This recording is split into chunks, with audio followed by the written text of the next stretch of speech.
Good evening. Good evening. The Madison County Board of Education work session for July 6, 2023 is in session. Let us pray. Dear Lord, we thank you for this opportunity to serve. We ask that you bless our thoughts, our minds, our actions as we best serve the students, teachers, and families of Madison County Schools. In your name we pray. Amen. Amen. All right. Mr. Kubik. Yes, sir. We have some informational items this evening, and we're going to start with Mr. Cusord and our construction updates. We've had a lot of projects going on, and he's going to give you a kind of rundown of what's been happening in the district. Okay.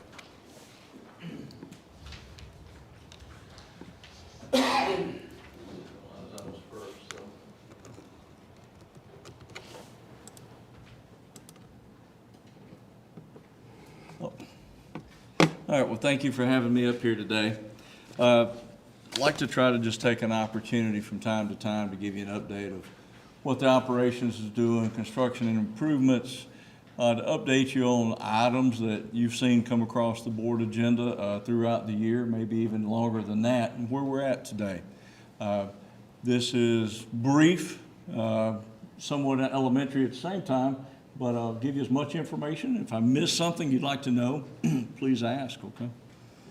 So, Meridianville Middle School, I've got a few photographs too, but Meridianville Middle School, we had quite a project there with the introduction to some of the sixth graders going there, widening of the entry road. And I wanted to, again, mention special thanks to Madison County District 1 with Tom Brandon, and I'll show you some photos here in a minute. Without his crew, he saved us a lot of money. We don't have all the final bills on anything right at this moment, but his crew came in and took all the curb and gutter out, took the island out, widened our road. Basically, we paid for curb and gutter and asphalt, and they've done all the other work, which was awesome on their part. And we did some security upgrades at Meridianville Middle School as well. We're about 90% complete with both. And that is so that we have our parents or our visitors to our school, so when they come in, they go to an airlock or an A-phone at the exterior of the door. They go into an airlock, and until they pass their credentials, or if they need to go into our school, they'll go on in. If not, they'll stay in that area. So we had to redesign that front office for that. There used to be a door there and not a lot of controls, so now we have a window, and we've changed that configuration. I'll show you a picture. It's gonna work out really well. This is Tom's crew here when they got started. And I'll show you in a minute. It looks like we've got a runway out there. So they took this out. We were able to repurpose the street lights and our front sign. We only hit sewer and domestic water and a fiber. That's all we tore up while we were out there. But this is it before paving, and you can tell quite a difference. Not only is the island gone, but we took this up where it offset here, took it all the way to the school. We can have two roads, two entries, two exits. That's going to help keep traffic off of the highway. That's it now from a drone view today, but that is to be striped on July the 13th, and it'll look really nice. So that's going to help that campus a great deal. Inside, when you first go in, this used to be a door. This now will be a window. We're waiting on the glass to come in. So then we had to make an office. So we reconfigured this area. It's a door now. That'll be the waiting area. Be nice, comfortable for the parents to wait, to go back and talk to, staff or whatever. So that worked out really well. Buckhorn High School, we've been in the process of a partial roof. And when you see the picture, it's partial, but it's a majority. And mechanical upgrades there through our Snyder and our Energy. They replaced 12 rooftop units and 9 VRF units. Right now we've got 6 of the VRF unit cassettes that are not running. We have an electrical board, a control board on a unit. It's trained, it's brand new. They've already been out, looked at it. They've got parts ordered for it so we can get that up and running before school starts back. They're about 85%. The roof is complete. We're waiting on the roofing manufacturer to show up. They do their inspection for their 20-year warranty. And as soon as we have that documentation, we have the Department of Construction Management come up and we'll do the final. This is Buckhorn High School. When I say partial, this is the two-story part, all of the white, all the way here, here. This was the partial roof. This is the cafeteria. It still has about, I think, 12 years of warranty on it, and the rest of it's some metal roof. So we've covered here for about 20 years on their roof. It's gonna be great.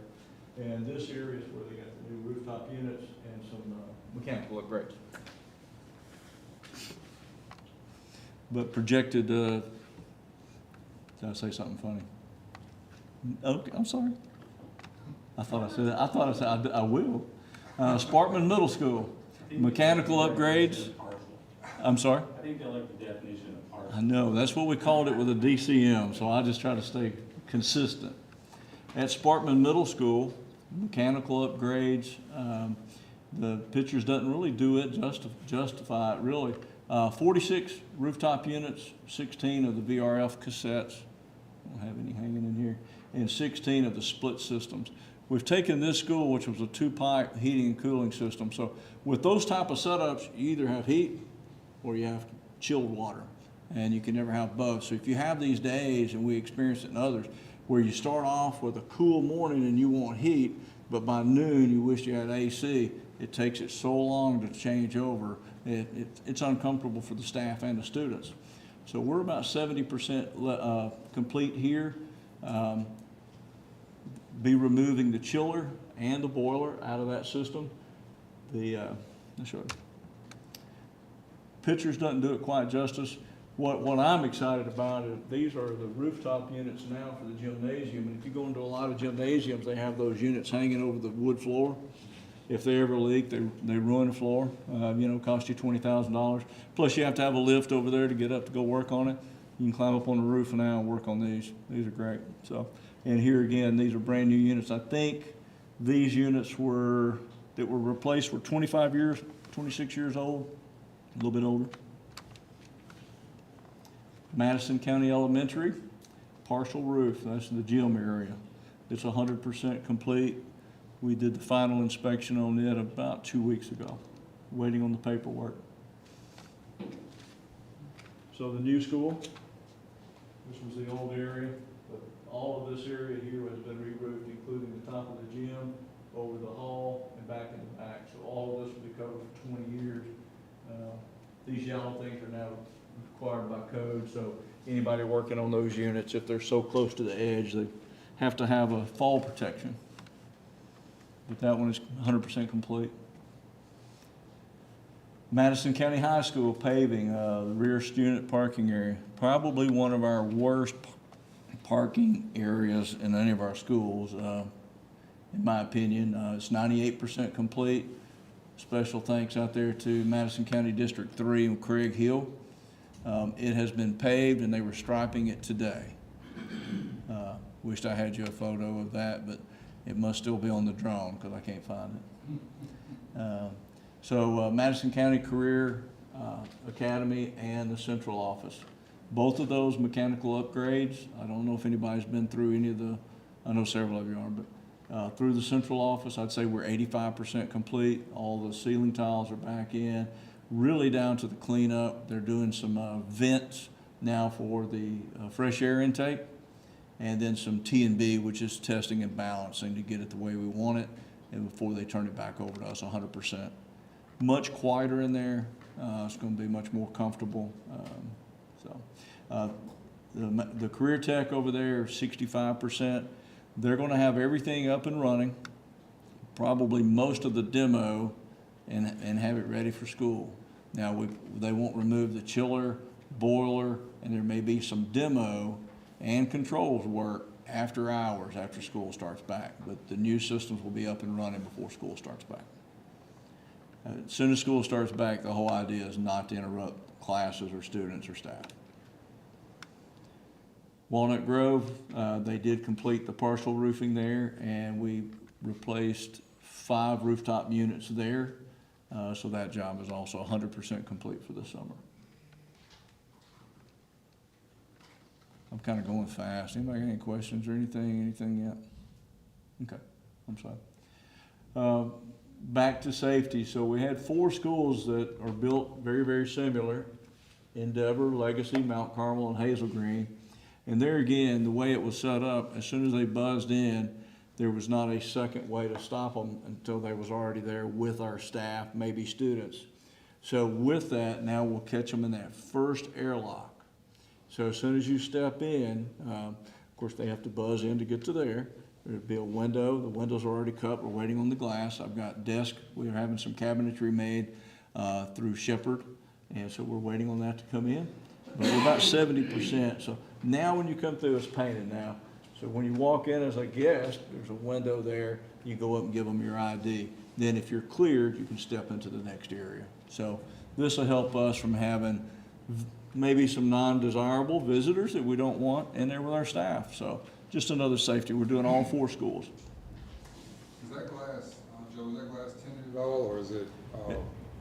No, sir, it's Okay. not.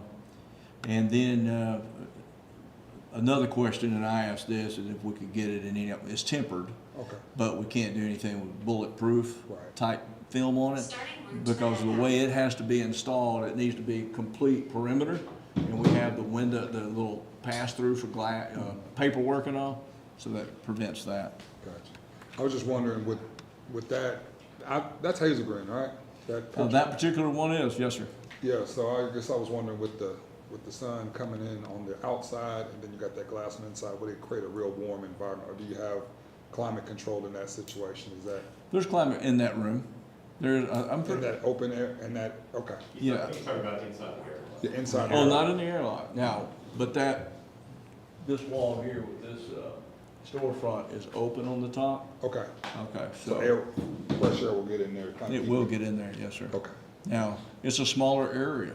I mean, it'd be nice to have a bigger area, but at the same time, maybe they won't visit as long.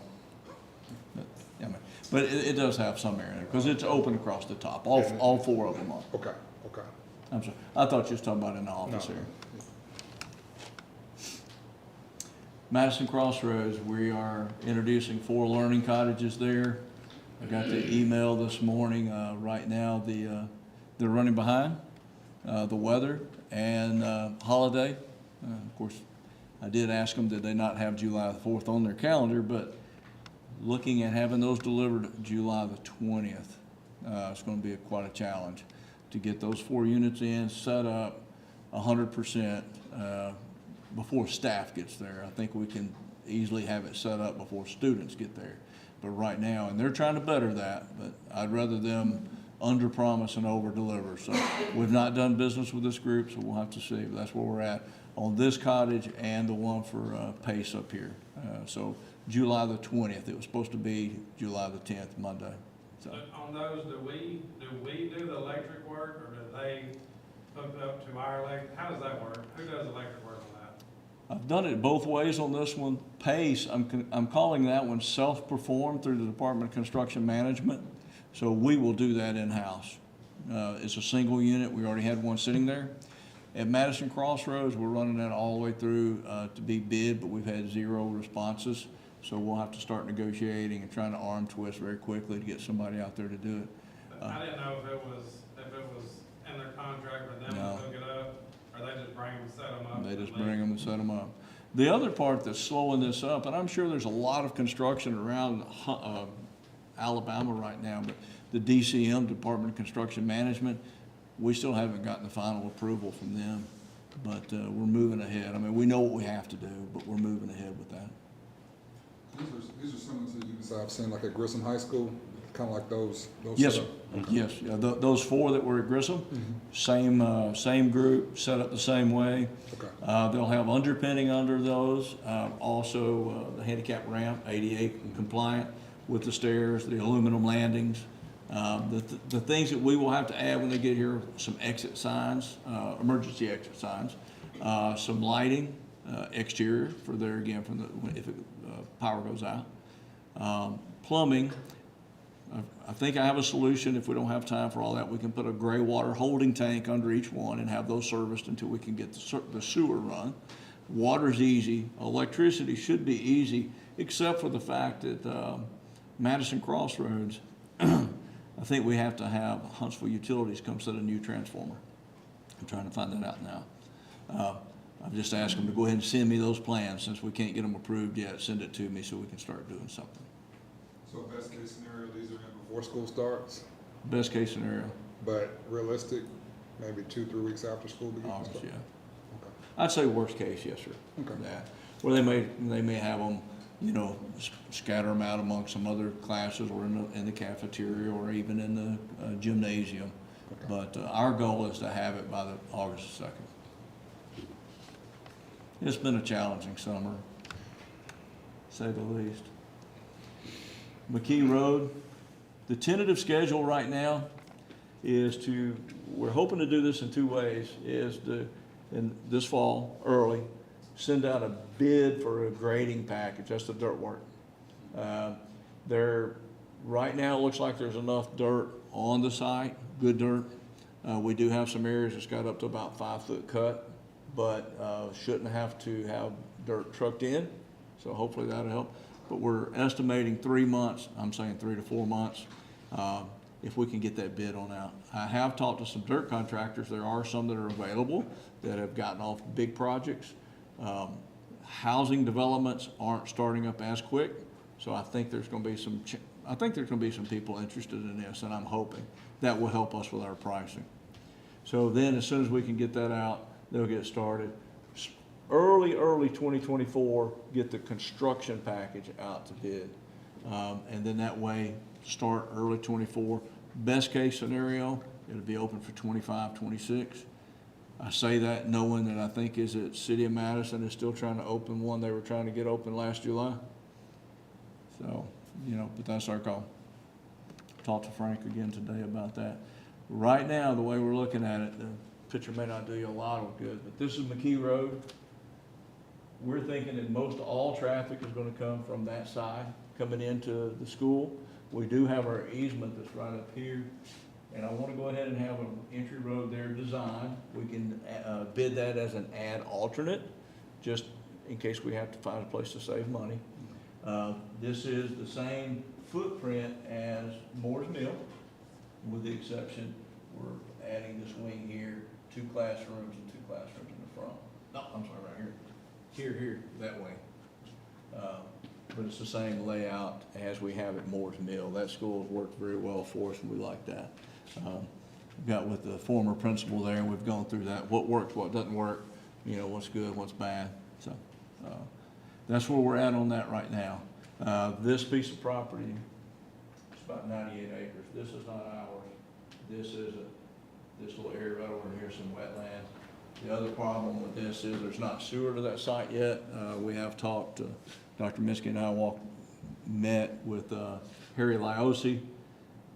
They're 1.5 miles away, roughly. And we may have to install a lift station to get it to his line. The lift station would be us, and then out to the road. Probably, I think we were estimating about $150,000 per mile, or mile, for sewer. We may have an alternative method we're going to look at as well, just to see. But not a lot of detail on that, but that's what we've got. Yes, sir. The 2 entrances right here, is that off of McKee Road? It is. Okay. Yeah, they're both off of McKee.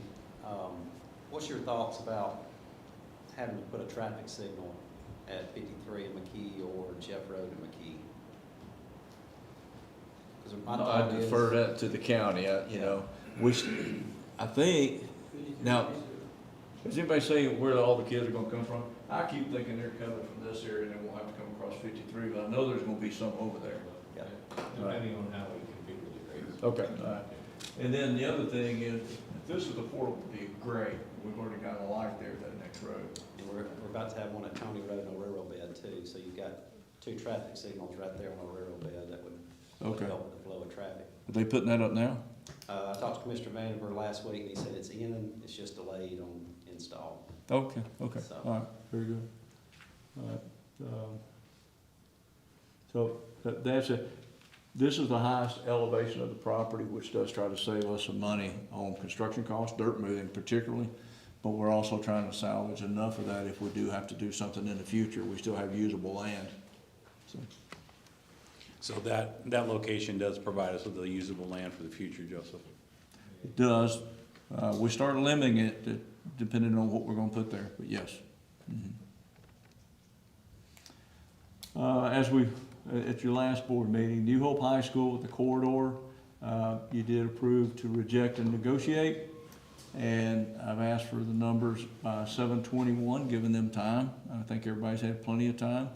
But I did have an estimator call me today that is interested in this. We already know we have one bid and we have a couple others, but I had another estimator call me, hey, I'm wanting to look at this, and a reputable company, I'm glad they're looking at it. So hopefully I'll have some numbers by the 21st and figure that out. You know, we always talk about safety for our students and our staff, and just a reminder of what we do every year to try to make sure that we are doing what we need to do for all of our students and all of our staff. And I wanted to throw this up here, but every year, just so you know, we do annual fire alarm inspections, and now the Madison County Fire is also doing their inspection, so we're getting double there. And if this is required, but still, if you don't know, you don't know. Annual fire sprinkler inspections, those are all going on during the summer. The annual kitchen hood inspections. There's a fire suppression system called an ANSEL system that's on these kitchen hoods. If it catches on fire, it puts everything out. They get inspected every year. Annual elevator inspections. Still safety. We want to make sure those doors are operating right. Everything's working there, so they get tested every year. The ADEM EPA lead testing. Under Mr. Wilkerson, we actually are ahead of the curve on that. It is not required yet, but it has been highly suggested. But we started testing probably 6 years ago, so every 3 years. Just making sure schools based off of age, this type of thing, that's where we test. And then if anything came back, we might have to change a faucet because it was an old faucet or an old drinking fountain, something like that. And then all of those reports are actually on the EPA website, so people can go and see what our schools tested as. The asbestos inspections and certification, we know where all that's at in any of our old schools. We know where it's at. It's all been identified. We do what we have to do with it. We have an on-site person, Marvin Gifford. He goes every year for training for that to make sure that we're certified and taken care of. I sit down with Jose Gonzalez with the Madison County Sign Shop just the other day. There was a new state law, 2021, and they just found it and they were telling me about it. I talked to Cody Locke today about it, but they want to add to our school zone signs, double fines when flashing. And then we'll also have an end of the school zone sign. And I think that's going to help us there again for safety. I mean, if we can keep our crossing guards or our guys out there safe and our children, be great. So we're working with them. They're going to do it, but they wanted to make sure with us that we didn't have any problem with them updating our signs. Mr. Stewart, I know, a question as far as safety. I know we've done it before, but is there any kind of requirement to do like annual air quality in the classrooms? I know I've gotten emails, I've talked to teachers at different schools and CO2 levels and all that. Is there any kind of annual, is that something that, oh, okay, so No, there's not. There's not. There's a lot of information out there. Right, right. And I appreciate you bringing that up. This is an air quality sample, and people seem to be, over the last couple of years, talking about carbon dioxide. For whatever reason, that's the hot button right now. So this is a typical room, and this actually came from one of our classrooms. And so you start off 8 a.m. in the morning, and you're right in here about 800. What's outside CO2? Anybody know what it averages just outside fresh air right now? If we had a tool, if I brought mine, go out there and measure it, probably 600 to 800 outside. So some of the information that we've seen is they say that it should be 800 or lower in our classrooms. And it's a little false. It says 800 higher than outside is the way it's actually stated. But, so to see that it works, so you come in, here comes all the kids, everybody's breathing, everybody's hot. gets up here, gets up to 2,000. Everything starts working, it starts working its way down. In this particular class, right in here, they're coming back from PE, a late activity, and it spikes again. It got up to 2,500 there, and then you see it starts going back down. So, some of the information is saying, oh, well, you can't be over 1,200. I saw you can't be over 800. On the buses, it's 3,000. Well, you pack 70 kids on a bus and everybody's breathing, it's gonna go up. So, I don't have it on my slide, but OSHA, which I'm big on OSHA being in construction, so OSHA, their recommendations through OSHA, well, I think I do have it on the slide. So a couple of things, air quality. In November of 2021, the board approved that we could upgrade our filters to MERV 11. And we were at MERV 7 or 8 at that time. And you can go to 13, but you can also kill some of your units because those are tough to get air through. So we moved up to MERV 11, which catches a lot more particles. And it cost us more, that's why we had to come bring it in front of the board. So in 2021, we changed that.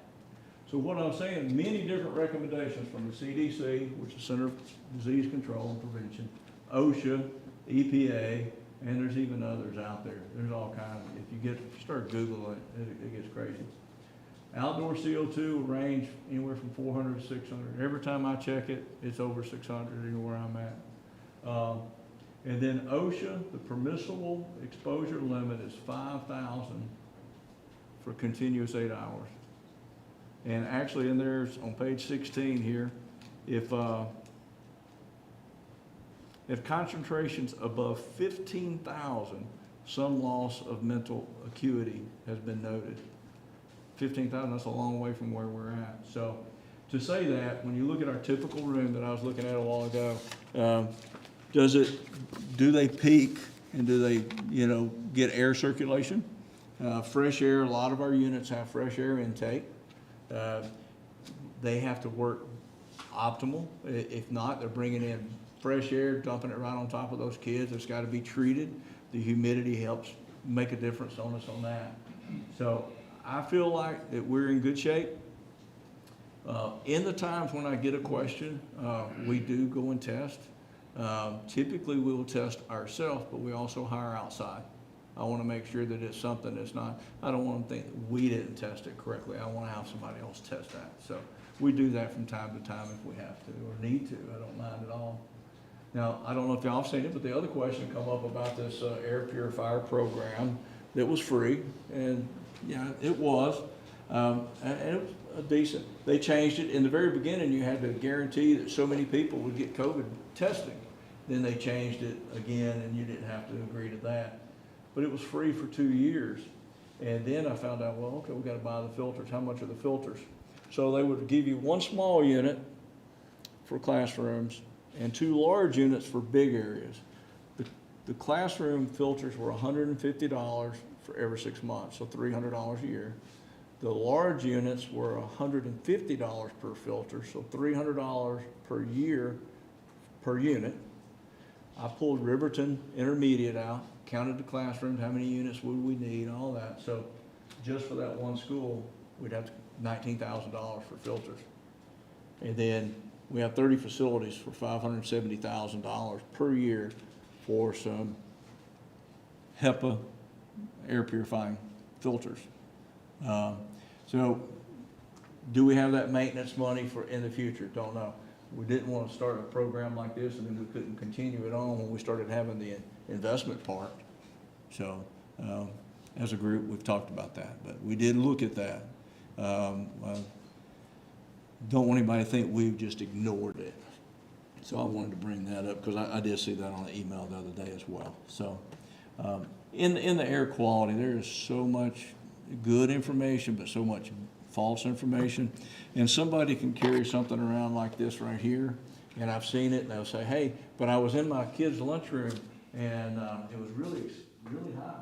Well, they probably laid it right in front of the table, and got kids here, all the way around, everybody's breathing on it. Your CO2 levels are gonna go up. It's not the way to test it, but they're carrying around a little hand pocket unit, and then they wanna know why are high. But that example I gave you is actually from one of those, so.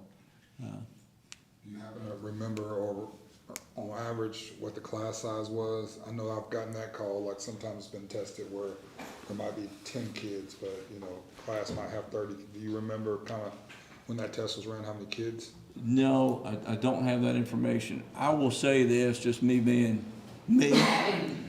I think this person had been testing for about 6 months based off of the verbiage they were telling me, and they sent me 2 samples. So I figured that must have been their 2 worst, and that was one of them. That's the way I looked at it, but I don't remember the student count, I'm sorry. Yeah. But I will say this, you know, to the board members, if you're contacted about a room that's whatever, I want to know. I mean, first of all, our children, for their safety, and our staff, we need to look at it, there's no doubt, and I will. But I did want to clear a little bit of that up, because there's been a couple, there's a little push on CO2. Yeah. I think that's the end of my construction updates, but is there anything that I didn't really answer, because like I said, it's kind of elementary, but I wanted you to know what's going on out there. The McGee Road School. Yes, sir. What cost range are you looking at? I realize asking you to predict something a year from now for cost is a bit of a guess, but what cost range are you looking for? I would love for it to be back in our old days, but I mean, right now, it's a moving target as it has been. When we're talking about how long is it gonna take, you used to could do one in 12 to 14 months. We still have schools that are not finished after a year when they were supposed to be. There are still some mechanical delays. Switch gears, electrical, there's some electrical issues as well. Currently, they're running 400 per foot. So, depends on the economy. You know, that's what we've got this one based off of, and at 350, 400. I've seen some high schools go even higher than that. There was one recently that was a little over 500 a foot, you know, for high school. But you start getting a lot of athletics into it as well. Prices are tough. I mean, try to figure out what your house is worth right now. It's just so difficult to figure that out. But right now, we're looking at it $400 to $450 per foot for that school. That's dirt work, construction, and all. 415. $450 a square foot. And how many square, so what's the millions, what was our cost right now? So we're looking at between, and I'm just kind of doing. About 40,000, 40 Between million. 40 and 43,000, $43 million right now. Yes, sir. Okay, current cost. At current, Could be higher. Could be higher. could be. So realistically, if we start the project in 2025, when will we be able to open the school? do you feel? Well, that's what I'm saying, if we can get that out early spring, and they can get it, and we're at the mercy of the lowest bidder, you know? So we go from there, they would get started, and then we would have it open for the year 2025, 2026, if all goes good. That's our goal. I know, takes a long time, you know, we should have been building this one 2 years ago. And It there's takes a lot money. of assumptions that things are gonna go very, very well during that, with that Yeah, timeframe. yeah, you know, and we're trying to manage that growth right now with some of these learning cottages, so, yeah, it's unfortunate, but we're all living the same problem, all the systems right now. Now, Madison Crossroads are still getting 4 cottages. That's correct. And I'm having it designed for 8, so we do have it ready for 4 more. Do we need it? But we're getting 4. Now, are they still gonna be, where are you putting them out on the campus? In that green area, Outside the? you remember where there were some years ago? Yeah. Right there. Okay. And then we'll put a fence around that too, so it's still confined, is what we want to do. Yeah. Anything else? Joseph, thank you very much, and as you can see, we've been busy this summer. They've gotten a lot accomplished in a short period of time. No doubt, no doubt. Appreciate it. It takes a lot, but, It gets overwhelming, but I really feel like we've done a good job overall. And hopefully I didn't say too many times up here, but thank you. Thank you, Mr. Kazor. Sir, the next item is MCBA enrollment guidelines. We have Principal McMicken has joined us this evening in case you guys have any questions.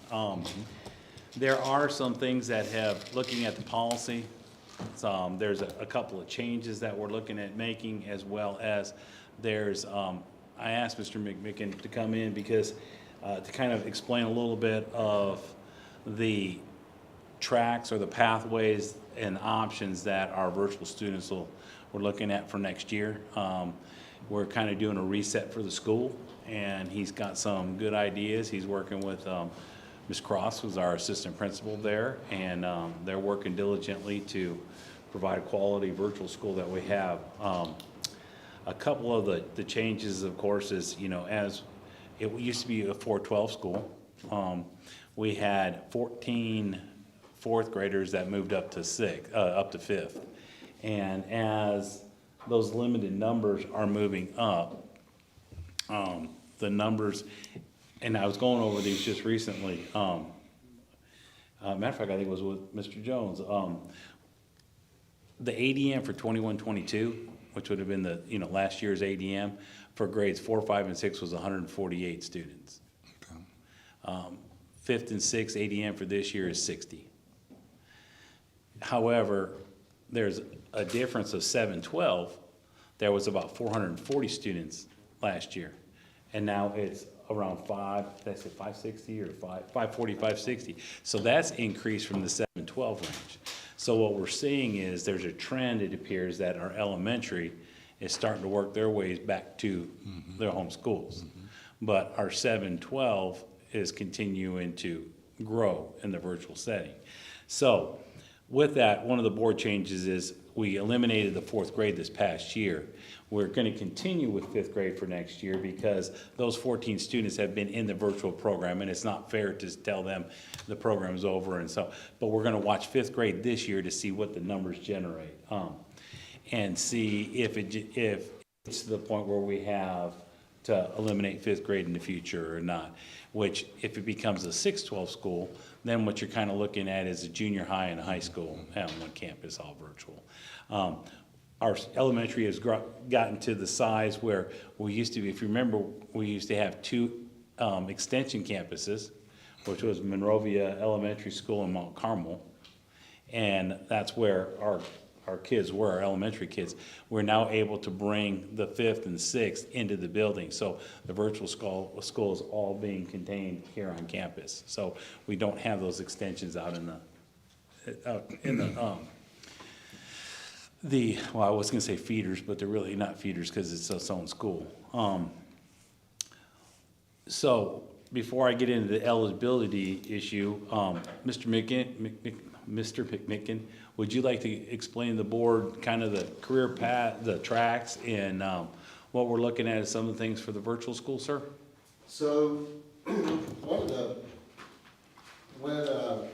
been talking about this, we started looking at what do the kids, what are they the most successful at, how are they most successful, and everything we've been hearing is that the kids need to come in more. They need to come in more. They need to come in more to be uber successful at most of these. So what we have done, we've created a blended track. You still have your traditional virtual. Your traditional virtual is what it's always been.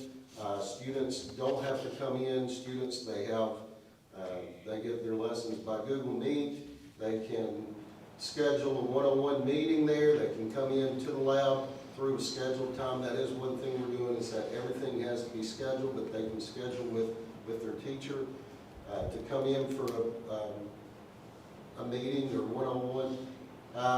They can also, like I said, with Google Meets, they can just hook up with their teacher there. Their teachers also, if they get behind, their advisory teacher or homeroom teacher, it's their responsibility to call and say, hey, you need to come in, you're behind. We also will have a fast track. The fast track is for those students who are behind in credits. They need more credits than you typically would get in a school year.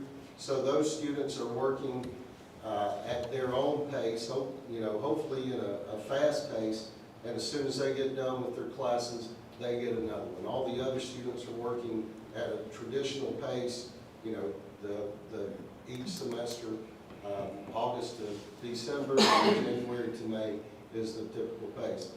The track, and those things have always been there, but the track we're adding this year is a blended track. And with that blended track, what's happening now is that students are required, if they choose that blended track, they are required to come in 2 days for 3 hours a day. So it would either be Monday and Wednesday afternoon, or it would be Tuesday and Thursday morning. And during those times, the first 2 hours, they're in there for 3 hours. The first 2 hours are straight academics. And basically, we've set the labs up into 4 quads, and those kids and teachers will rotate every 30 minutes. So now if there's, let's say that there's 12 kids who need Algebra 2, there will be an Algebra 2 teacher teaching an actual lesson to them for 30 minutes. And then they'll go and get a science lesson, get an English lesson, a history lesson, or whatever the case may be for that.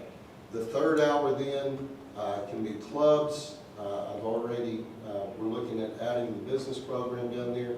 A lot of people are asking about FBLA, so we can run clubs. We can run, we have some other career tech courses. They can run their agri-science labs. They can run their family and consumer lab during that third block. For the middle school, elementary, they'll be doing PE for 30 minutes during that time.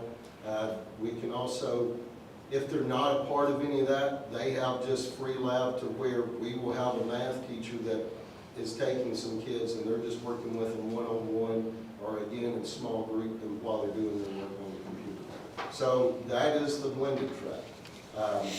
And they will pick either, hey, I want to come on Monday and Wednesday afternoon or Tuesday and Thursday morning. And so hopefully that will accommodate parents to be able to get them. This gives the students a greater opportunity for success by basically kind of customizing their virtual learning program as well. So, but I know they're excited about, about this track path. One of the other things that Scott and I sat down and we were talking about several different things. And one of the things that he mentioned is, and I don't want to speak for you, but you tell me if we're still on the same track. He would like to look at us changing the virtual academy's name to making it the Madison County Virtual School.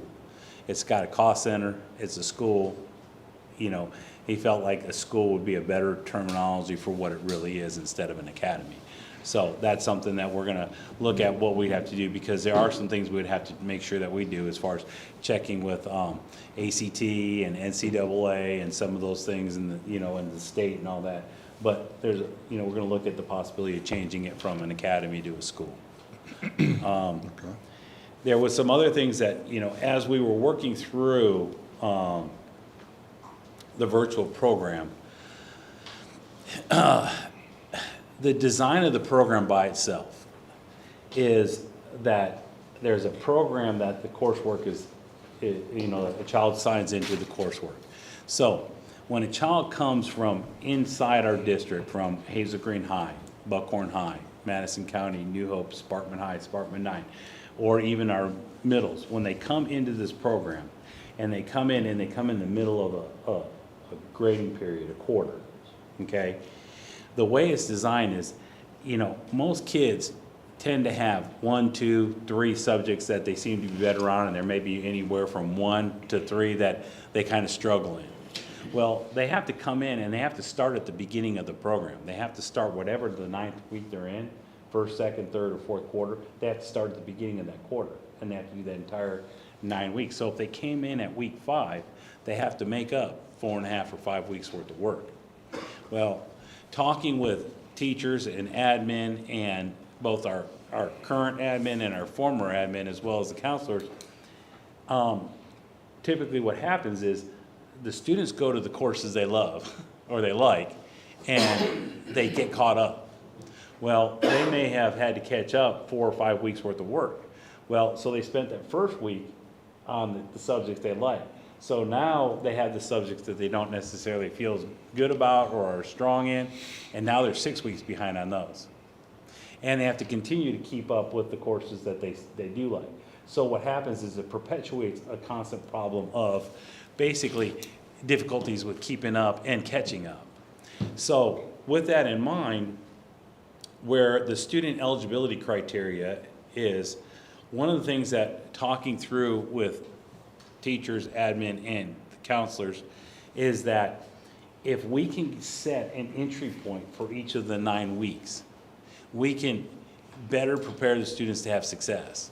And so what we're looking at doing is that due to the nature of the virtual academy program, existing Madison County school students may only transfer into the virtual academy at 4 specific time periods.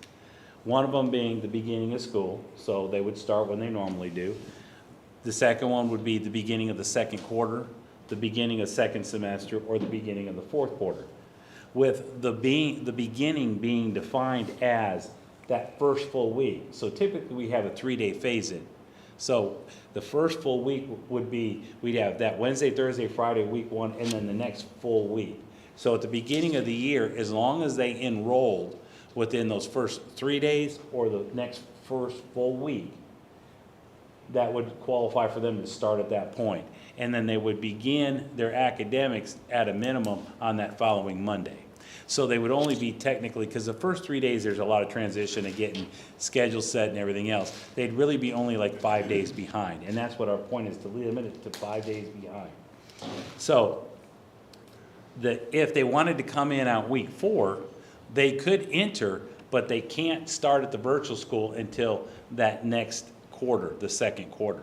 So what we're doing is we're saying you can transfer in, but you can't start until you've got to finish where you're at, and you can enter at the first week of the first 9 weeks, the first week of the second 9 weeks, the first week's the second semester, or the first week of the fourth 9 weeks. This way, it gives them the best chance to not have to get so far behind and as well as be successful. So that would be setting some structures as far as when they can and can't enter.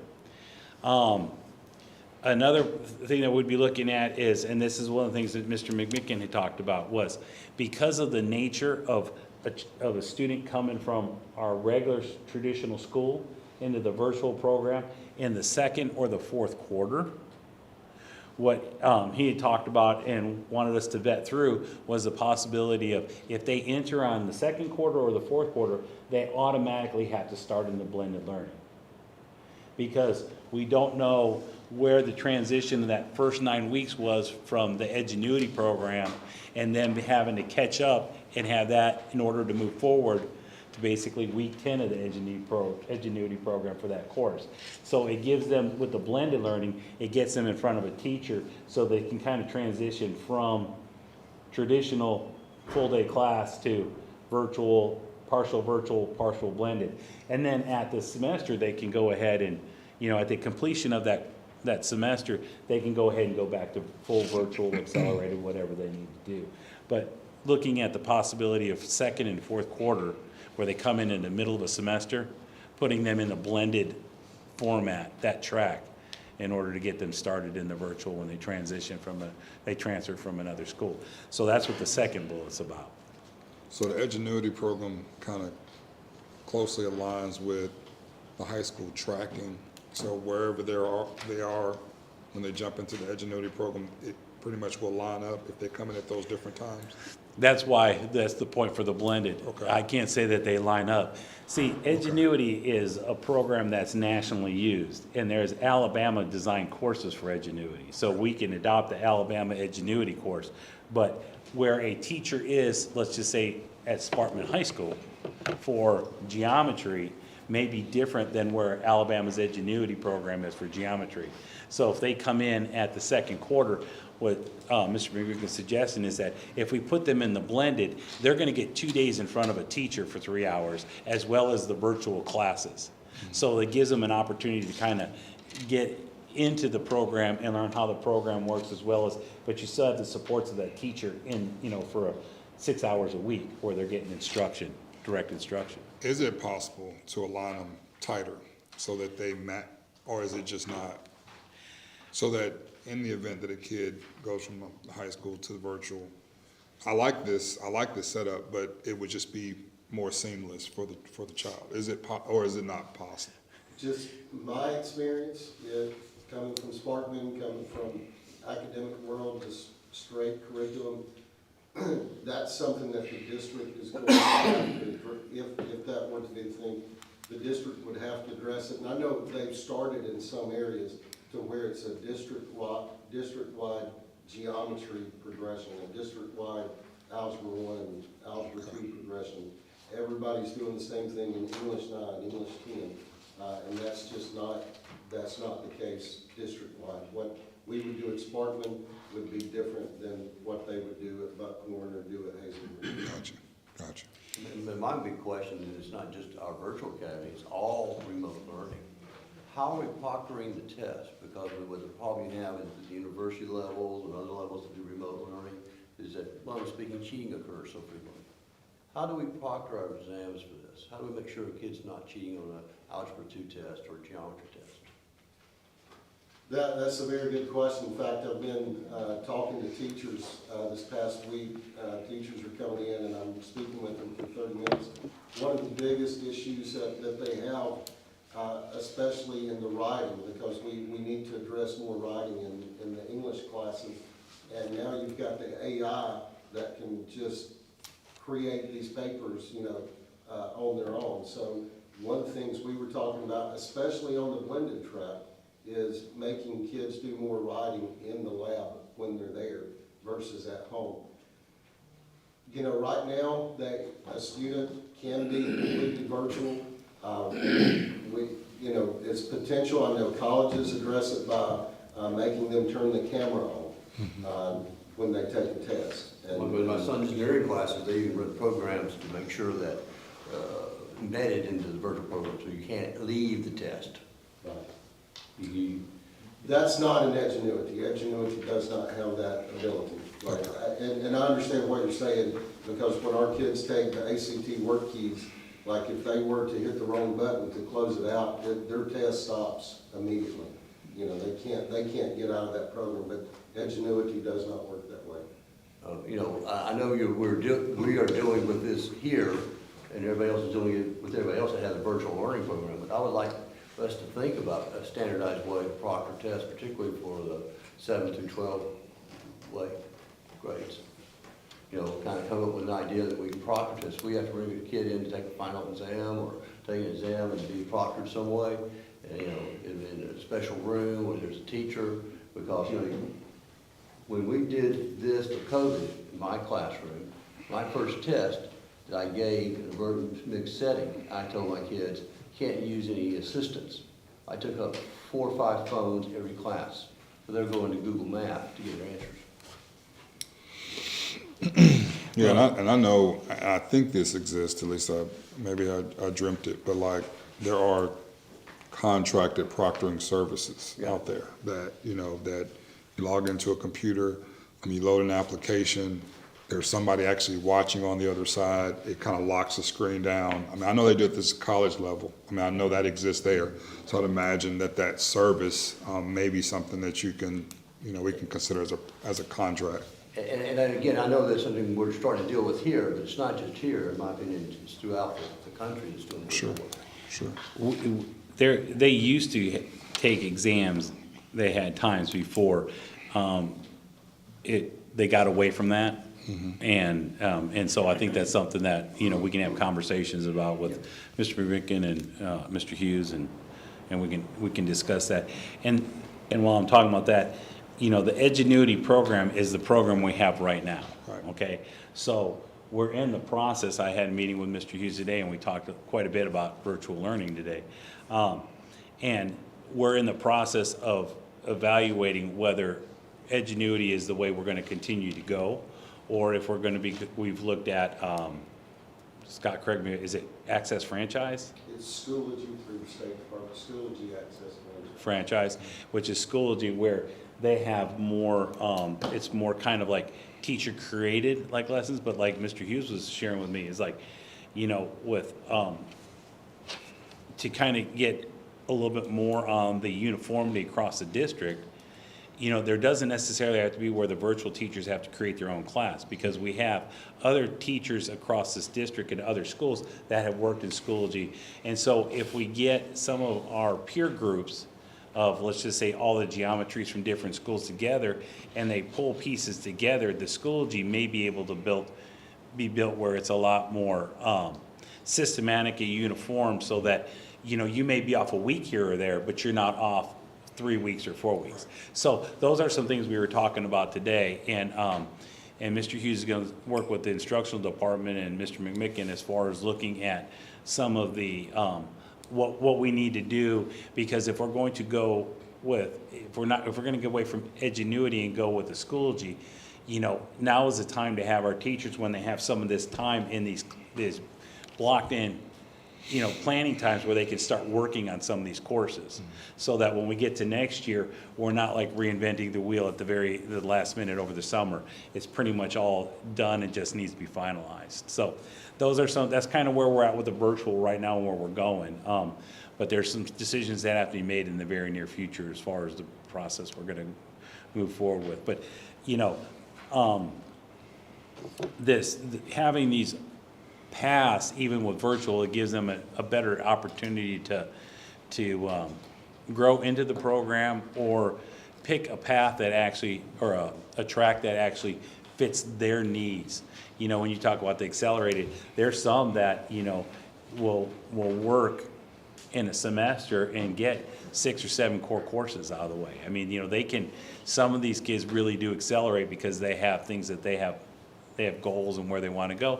And as Scott was saying, some of it's a need for an accelerated track because we're trying to get a child up that may be a grade or 2 levels behind. So that was one of my questions. So what you just said, I think answered that. So you're telling me there could be a child who is not behind, but who could accelerate. They're not behind. So I heard you and Mr. McMicken talk about catching a kid up. But if a kid is already caught up, he can accelerate beyond the typical child? Is that, or maybe I misunderstood that? No, there's kids that are actually like graduating, Okay. you know, at December. Because, you know, they may have come in as a junior, and they would have done an entire senior year in first semester have to go credits. at Christmas, instead of doing 4 and 4. They did 8 in that, and graduated in December instead, because they may have, and I'm just going to use a random, let's say we have a baseball player, okay, that's already signed with one of our D1 schools. Sure. And he or she, baseball or softball, he or she decides that they want to go and they want to start that spring. They may go ahead and say, I'm going to be at virtual and I'm going to accelerate so I can get my whole senior year done in that first semester, so that I can enroll in college for January 1, and I can be part of that team and be working towards that, you know, might even be football, spring ball. Sure. So there is some of that. Am I correct, Mr. Yes, McMicken? there's really two advancements, or two, you have the kid who should be a junior, who wants to graduate at the end of their junior year. Because we are on the 8-block system, and you only have to have 24 credits to graduate, they're coming in with 16. They need their 4 junior core and their 4 senior core. So they'll take their 4 junior core first semester, take 4 senior core second semester, and they graduate what should have been the end of their junior year. They graduate at the end of, they're graduating. Then you have the seniors who, this is my senior year, but I only need my 4 senior core, and I want to graduate at Christmas. I don't want to go all the way to that. And so those are the two, I would say 95% of the kids who graduate early. They're either graduating an entire year early, or they're graduating a semester. I mean, I like that. I like that opportunity for those kids that want to accelerate. I mean, we had a currently NBA basketball player, Kyle Lewis, that actually, he accelerated through outside of our district to go to Alabama early. It'd be nice to have a system inside of our district that can allow that. So that's a good process. My last question around this is, Sure. so we're removing 4th grade due to lack of enrollment. What's the floor of students? Like, what's the minimum number of students you have to have viable for a class, for a grade level? Okay, I'll give you a perfect example. The state just lowered the divisor for 4, 5, and 6. Okay. to where we get one teacher for a fourth, fifth, or sixth grade unit for every 20.03. Okay. 03, wasn't it, or 06? 20 point, it went from 20.43 down to 20.06. Gotcha. So you need 20 fourth graders or fifth graders or sixth graders in that school and that grade level to earn a unit from the state of Alabama. Gotcha. So and we were only at divisors- 14. The divisors still apply to the virtual, just like a typical? Yes, sir. Okay, Yeah, they get awarded credits basically the same way through the ADM, from the previous year's ADM. gotcha. So the previous year, they were at 623, Mr. Jones, you might correct, they were 623 ADM. This year, they're at 606. So this is a year later after a year of being outside of the pandemic, and, you know, they've dropped a small number. Yet I also want to point out that Madison County Virtual Academy / School was also our fourth largest high school graduating class this year. They both surpassed Madison County High and New Hope High. So you have a large population of kids that are graduating from this. They see this as a viable tool. The other advantage to this program is that, and I think I've shared this with you all, there was a lot of tears at that graduation because there was, I believe it was 6 individuals that would not have graduated if it wasn't for the virtual school, because they got what they needed there because they were student parents, and those kids were able to walk and graduate because of what the virtual school provided for them. So there is a group that needs this type of environment. It's not for every child, but for the ones that need it, it's a great tool. The last point that we're looking at adding in here is, we talk about eligibility in the policy, and it's for the athletic association. It really never specifies what they can return to their home school for. And there was 3 things that were laid out for returning to the home school to participate in. That would be Alabama High School Athletic Association sports. It would be JROTC, which is a federally funded program, and it would be for band. And so I think it's important to put that in here somewhere so parents know what they can return to their home school for and what they can't. So that's the last little piece there. But those were, I really wanted Mr. McMicken to kind of give you guys an idea of what's happening in the virtual school, where we're going with the virtual school, as well as, some of these things I think are going to strengthen our program and make it better for the kids. So this is, the first chance we got to put this in front of y'all. So I said I have no more questions. I got one more question, I promise. That's all right. So a kid comes into Hazel Green, stays to the, say a 10th grader, stays half the year. He's on the ADM of Hazel Green High School, correct? Correct. He goes to virtual. How does virtual get credit for that student, and as far as the ADM is concerned, for that year? How does that work? Do we share aid? Do we split anything, or how does that work? No, sir. Wherever the child was on that 20th day count Right. is where they're actually, that's where they're logged in, and that is that's where they're counted as attendance for that school. So, if 10 kids leave Mr. McMickin's school, the virtual school, and they go to Hazel Green, he's got the 10 ADM if it's the beginning of the year. Gotcha. And now Dr. Hedden gets the pleasure of educating those 10. And then And the next if year it it cycles reverses, but then the next year, as long as those kids stay there, then Quinn gets so his ADM is adjusted at that point. So it's wherever, and that happens even now. If they leave from Buckhorn to Hazel Green, there's no adjustment there either, because it's like, if they started at Hazel Green and that's where the ADM was registered, that's where the school count is right there. It's for that year. It's just like, now what we had to do with our rezoning and our grade configuration changes, we had to go, the grade configuration changes weren't so much, but the rezoning is we had to look at what the number of students were, and we had to adjust moving units. Gotcha. So that way, the proper students are being educated by where the teachers need to go where the students are going. So, but that's basically manually done by us at the district. It's not something the state does. The state takes one count and they assign units based on that one count, Gotcha. which is the 20th ADM. Okay, thank One you. last thing, can we in the future have once you guys figure out how to do the proctoring and exams, make sure they're done, we have a briefing on that? Mr. Hughes, we make a note of that? You know, as far as like, How we might handle proctoring the examinations.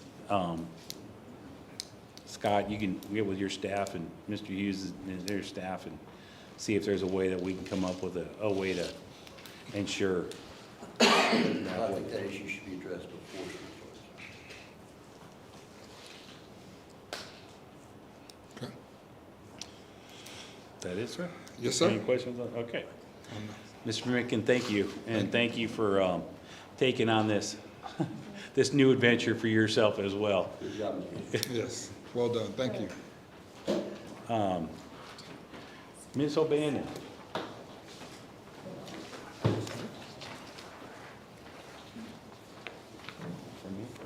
Thank you. I can get one too. I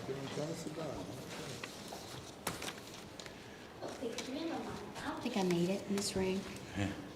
I didn't put anything up on the screen. I shouldn't take much of your time, but this was important to talk about tonight so we could possibly bring it back to you. For approval, we're going to talk about the school meal prices.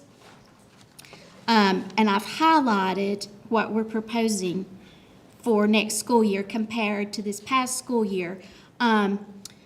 Miss Danielle Mitchell is our district-wide CMP manager, and when she attended our conference, we're behind on increasing, because we haven't had a price increase in years, but since before COVID.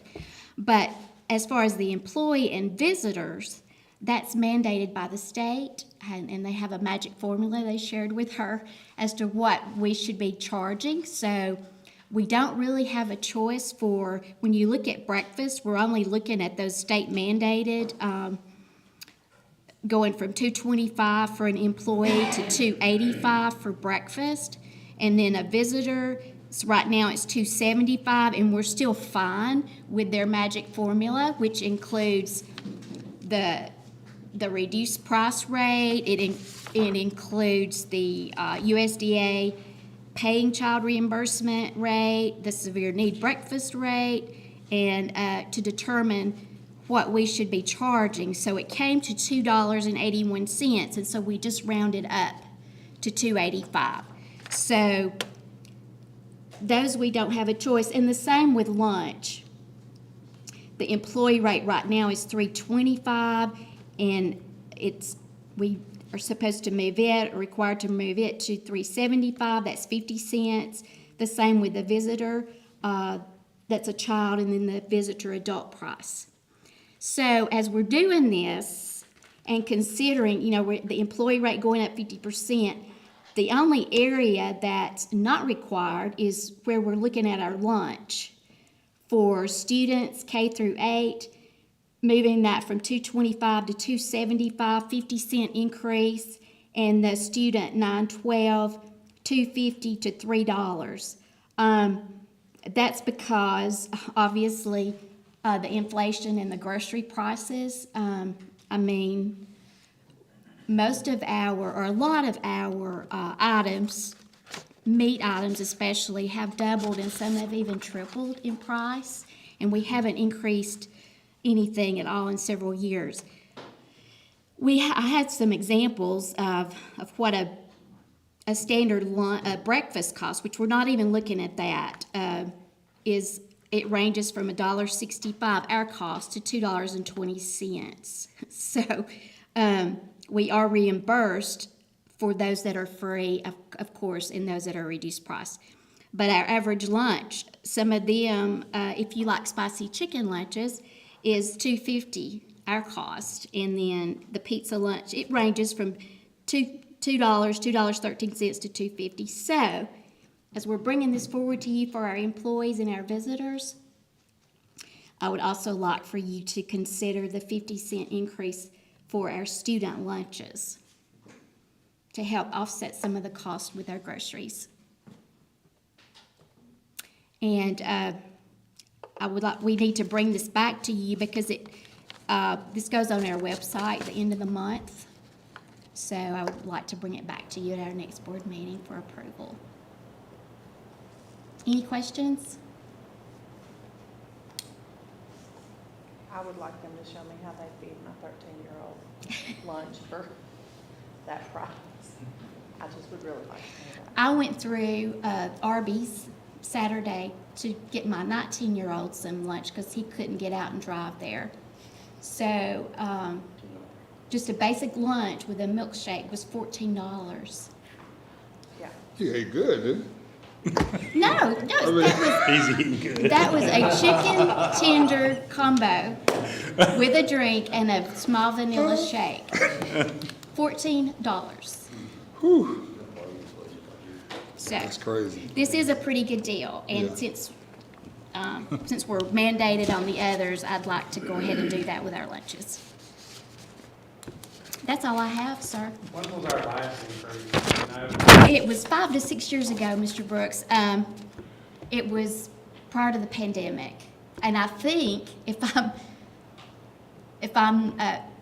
I went back several just to compare prices. The time before we raised it 25 cents, and the time before that, Mr. Hughes, you may remember, 10 cents. I just know the last time was 25 cents. Right. And I don't recall the year, but it was prior to 2018. Is the price figured, that probably doesn't even include the does that include like the lunchroom ladies labor, is that figured into that price? Yes, sir, when you consider the reimbursement we get back, it is. What's our overall percentage of students on free and reduced district-wide? Do you know, Ms. O'Brien? I had that in my office. I'll get back to you on that. I didn't bring it with me. As far as you're talking about participation, or you're talking about poverty levels. It's high 30s, low 40s. Well, it was, it hung around 34% until COVID. So now it's closer to 40%. That's correct. And when you say meal participation, those are the people who take advantage of the free and reduced lunch program. And we're averaging around 68 to 72%. Like to be at 100 if you could. I mean, We or would. closer to 80, 90%. Yes, sir, but that's really not feasible with kiddos that, bring their lunch, and it hasn't happened in 18 years that I've been here, so. But we would like to see it increased. In fact, this past year, and I attributed some of that to kids no longer eating free, all kids, we went from around 72% to 68%. I'm pulling out the numbers for, through May for participation.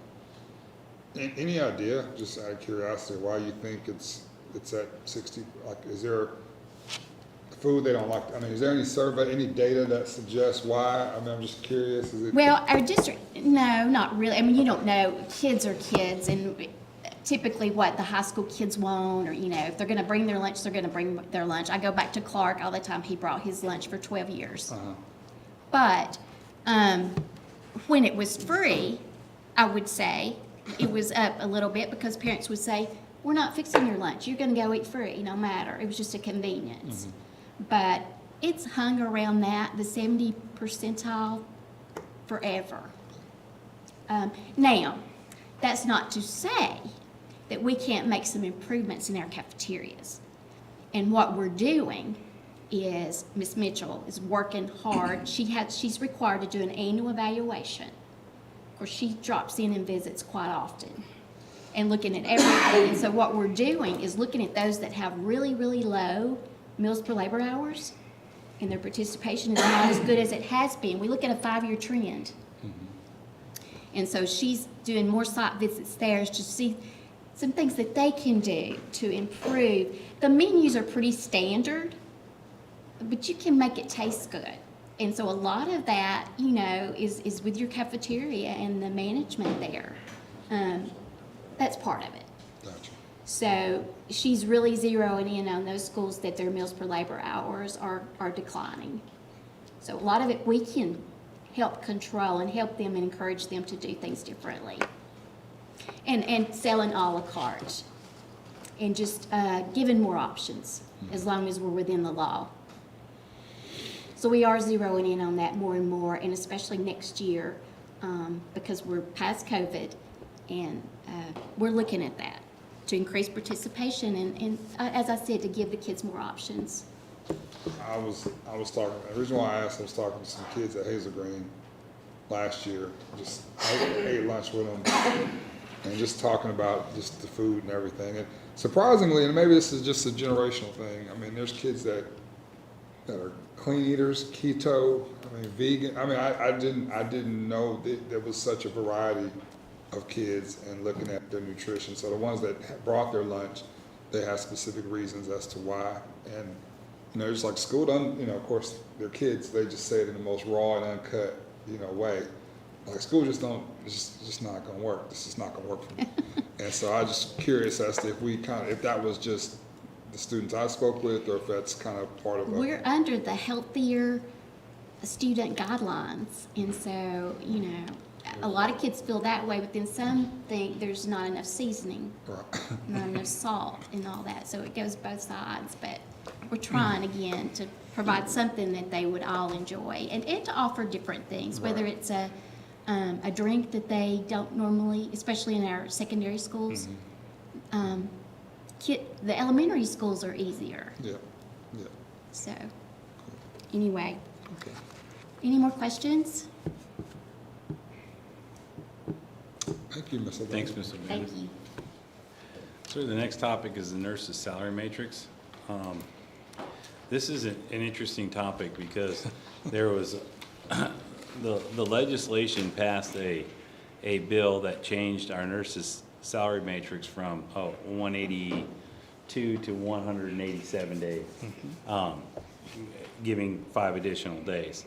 But, and they also put a schedule in there that, and let me give you some historical information.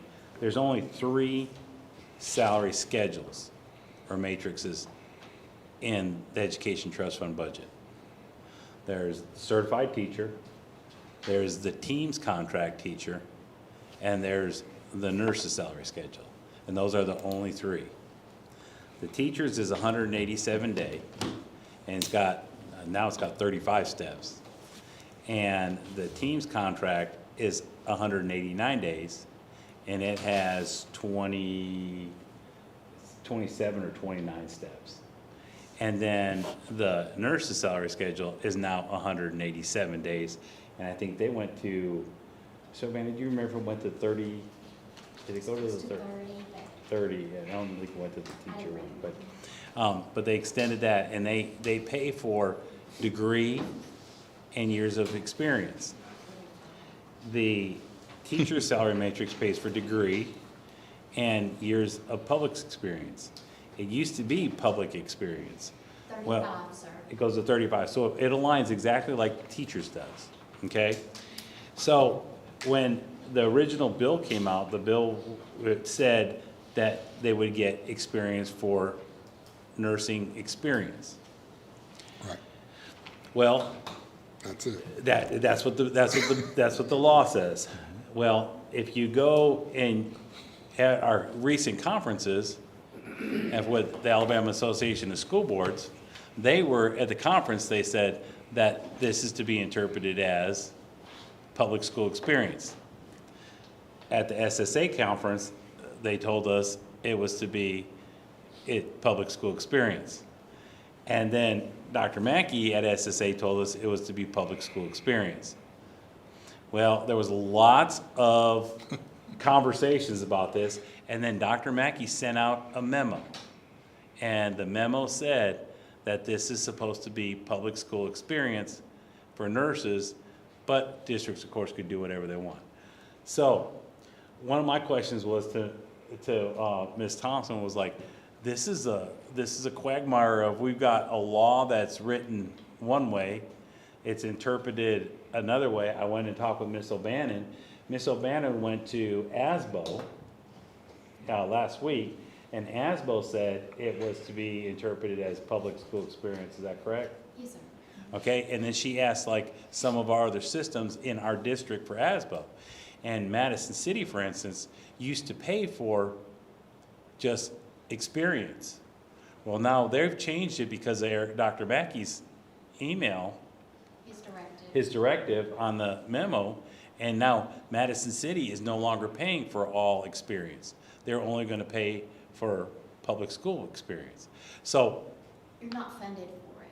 correct. So when I asked Miss Brunsman to, Mrs. Brunsman to go ahead and do kind of a cost analysis just to kind of see. Right. And I also asked Miss O'Bannon to look at the numbers. The total nurses' salaries was it 2.6? With benefits. With benefits. I sent it to Mr. Curry too today. Okay. It's $2,553,000, just say. Okay, and the state refund, the state provides us with what? $1,556,000, so we're short $1 million. We're short, Which so, we've been short with our nurses. right, But it continues but, you know, we are giving them 5 extra days. Well, us 4 extra days, because we already. paid an extra day. Paid 183 days, so. And we also give them, the board has also given them a $2,000 additional because they work for Madison County. So there's $1 million short there. Right now, Miss Brunsman, there's about 2/3 of the nurses. We had them start sending in information for what their but their experience, years of experience. And there's still about 1/3 of them out.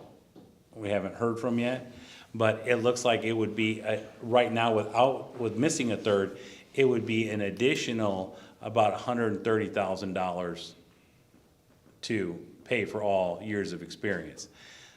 The problem gets more complicated because when you go and you look at, when you send an experience form to a hospital, a lot of the nurses work 32 hours.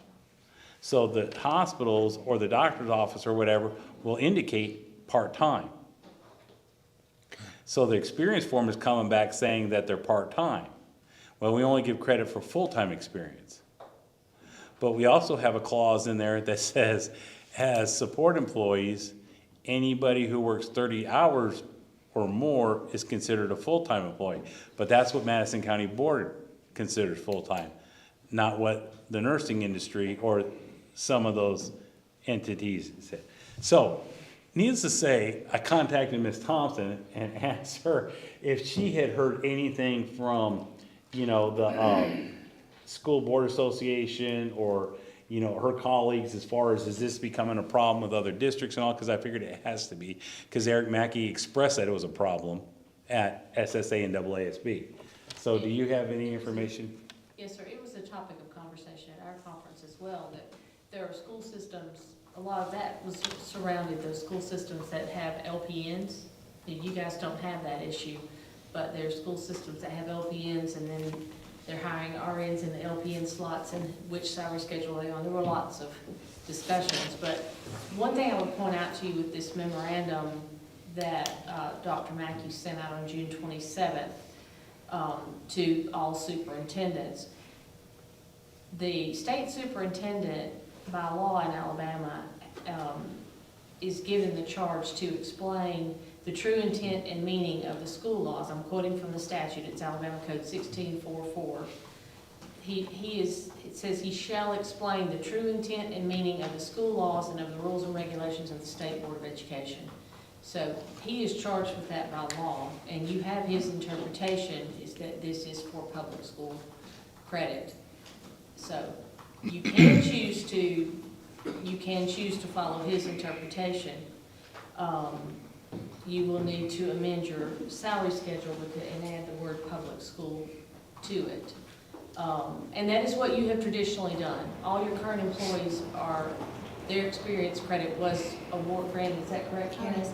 All your current nurses' experience credit was granted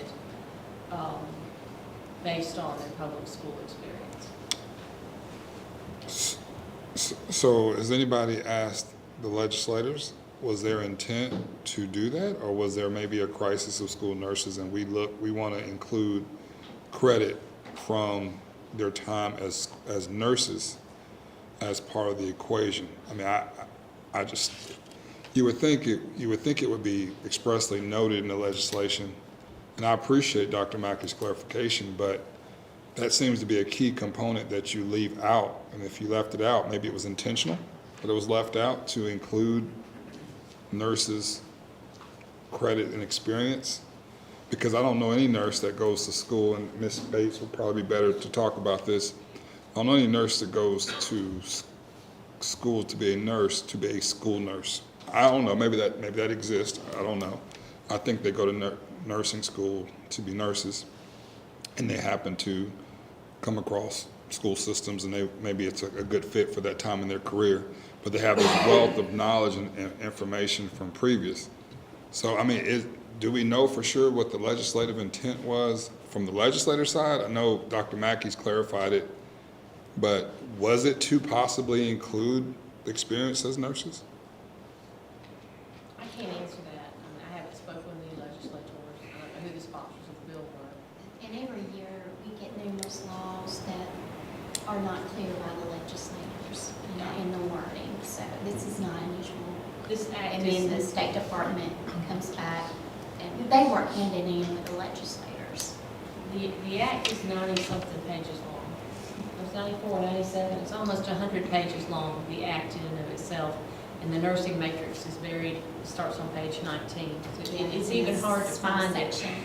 Yeah, I had somebody send it to me. I read it over a few times, and I'm like, I mean, you would think if that was the intent that it would, and I appreciate Dr. Mackey's, I mean, most of our nurses, I'm assuming, come from being a nurse in a public hospital or primary care or something, or did they start as school nurses somewhere? Or There's a few that, went to school and became nurses.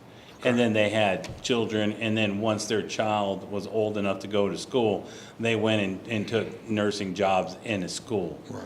But I don't, to say that their intent was to go to nursing school to become a school nurse, I don't think, it just worked out for the benefit Right. of that family for their situation. But yes, most of our nurses who do, now we do have a lot of nurses that do not have any experience when they come in. They're like fresh out of school. Okay. But, a lot of the experience that does come, it comes from they were at a doctor's office, or they were at a hospital, or they were at an elder care, or they were some form of a rehabilitation, somewhere they were in some other medical industry. But, and answer your other question, I have not spoken with any legislators, so I can't answer the question of what their intent was or wasn't. All I'm going off of is what, and what the information we got from Ms. Thompson, as she found out, was that Dr. Mackey is the entity that gives us our direction. And Dr. Mackey has said this is how it's to be interpreted, and his charge by law is to interpret the legislative matters. So, because we started off by, our first thing was, let's start getting these nurses experience. Sure, Then we get this clarification after the summer conferences, and then Dr. Mackey's that, okay, it's not that way. And what's really interesting about this is that you have AASB, you have SSA, you have the State Department of Education, you have ASBO, you have all these major entities that work with our legislators and talk about stuff, and they're all saying this is the way we're supposed to interpret it. So, and I don't know if they've spoken with them or not. Ms. Bates. So I have two comments. One actually is a question, however, it's rhetorical. I would like to know who the AASB or the superintendents or Dr. Mackey spoke with that actually has functioned as a nurse or a nursing faculty, or anything that could give some input as to what would be the best experience available in order to provide our children the best care from a school nurse. Because my second comment is, let's just take, for instance, insulin. Do you want a school nurse who has done 3 children's insulin, or who has worked on a floor and done 4,000 children's insulin over a period of 5 years before She came to autonomously do your child's insulin in school. That's all. And if we're not going to count that experience, then what we're saying is we're fine with somebody who has done one feeding tube, not 300, before they decided to do your child's. If we're stuck with what Mackie said. Pardon me? That's all. We're legally obligated, I mean, I agree with everything you just said, Ms. Page, but right now, we're legally obligated to do the state's. Well, he does say at the end that we can choose to do what we want to do.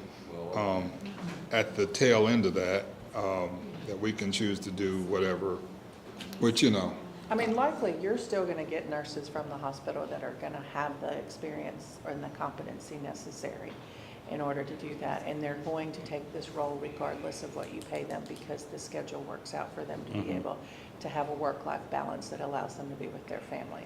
I'm just saying, I think that in some ways you are diminutizing the amount of experience that nurses have by saying that just shouldn't count. yeah.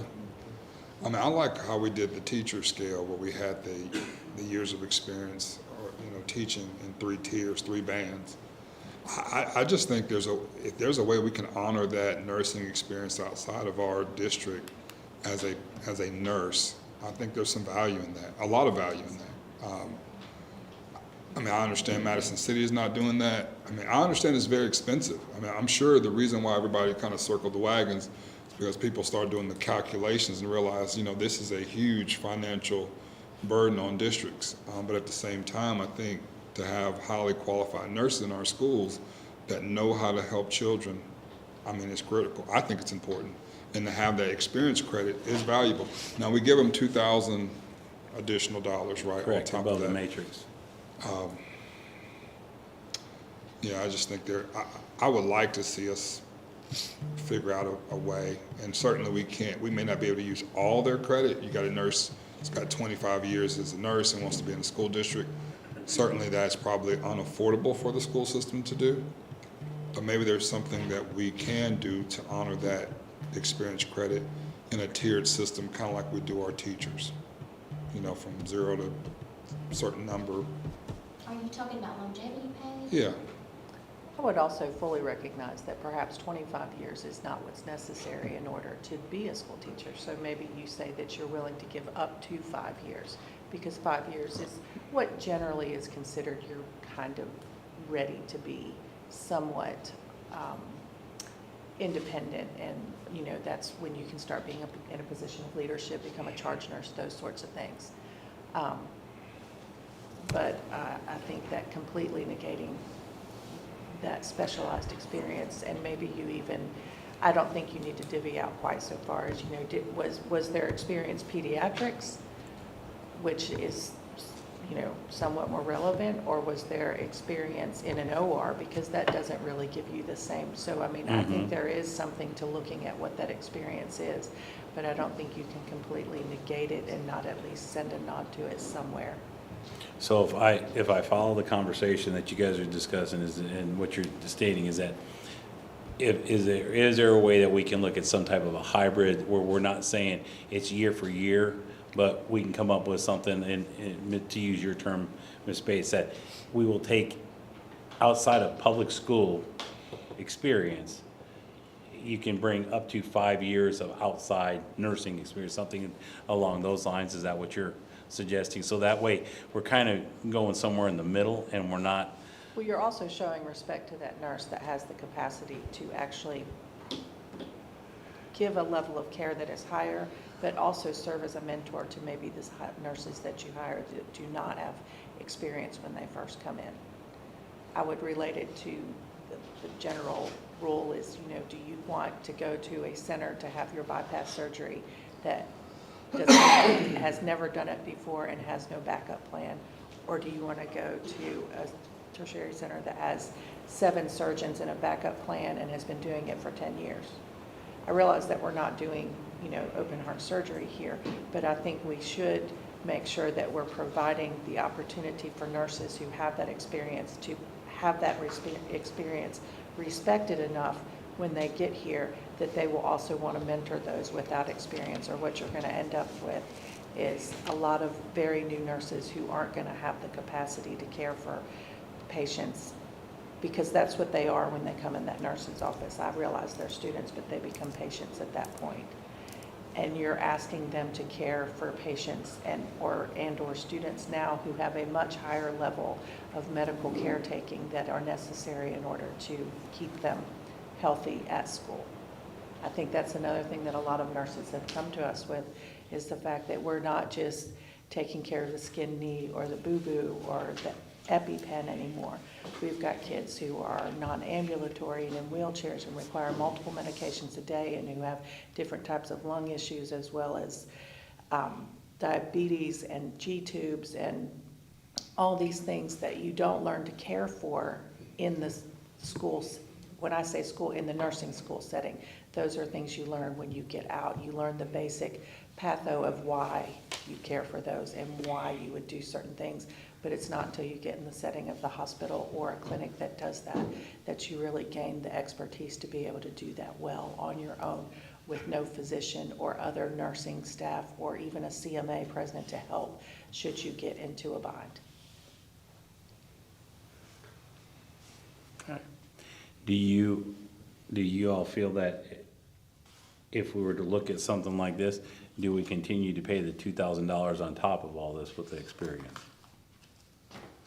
Are we talking bands similar to what we give certified teachers, where we have one amount for a certain amount of experience, and a second amount is the middle one? Their matrix is set up just like the teachers. So the first 9 years are in bands of 3.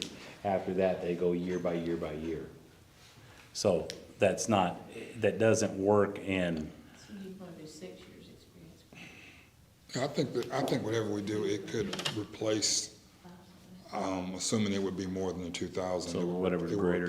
Yeah, whatever's greater. Let us look at this and see what we can do and come back with y'all with some possible solutions or some ideas. We did look at it a little bit previous to now, and we talked about the hourly rate and that sort of thing. But I have to admit, the concept that we would just completely disregard a level of experience in a field that requires that in order to become seasoned enough to do good care that was a little bit of a shock. Yeah, and I just wondered, from my standpoint, if maybe the legislators got it right, and they actually wanted to honor nursing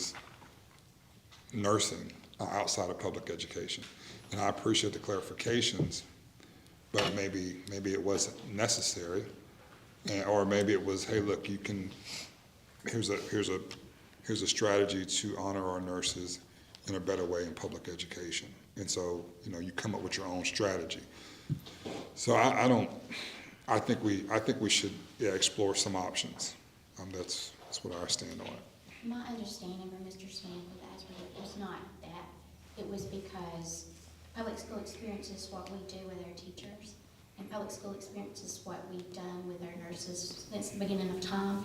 And he was saying that law didn't change that. But we can pay our nurses anything we want to.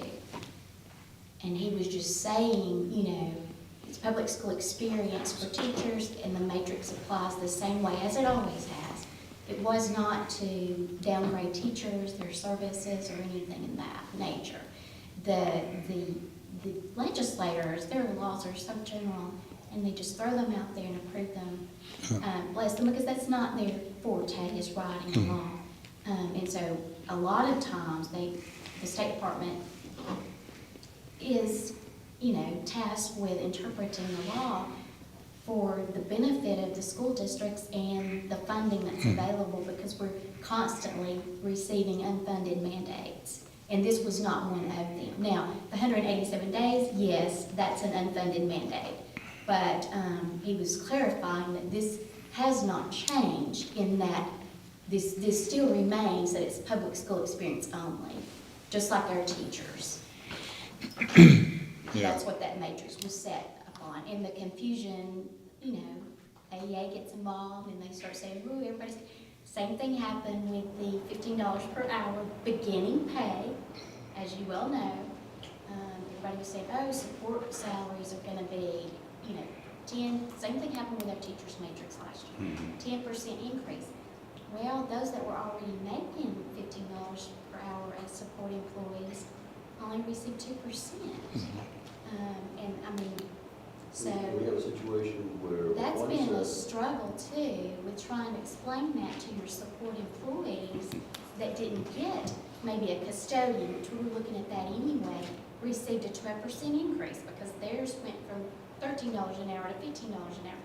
Well, someone else was already making $15 an hour. Well, they're not gonna get that increase. Sure, sure. So there's always inequities in how, in my opinion, it would have been better if the legislators had said, but they don't know how this works in the law and how it's being worded.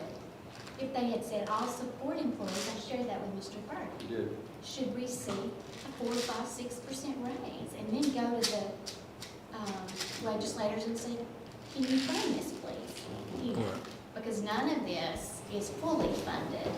So that's how it happens and how it works. It was not to say that we do not appreciate our nurses. Oh, I would, and I No. want to be clear, I don't think that was any of my thoughts when we talked to Mr. Kubik about it. He has to look at the Yeah. foundation program, the state totally- applications, and exactly.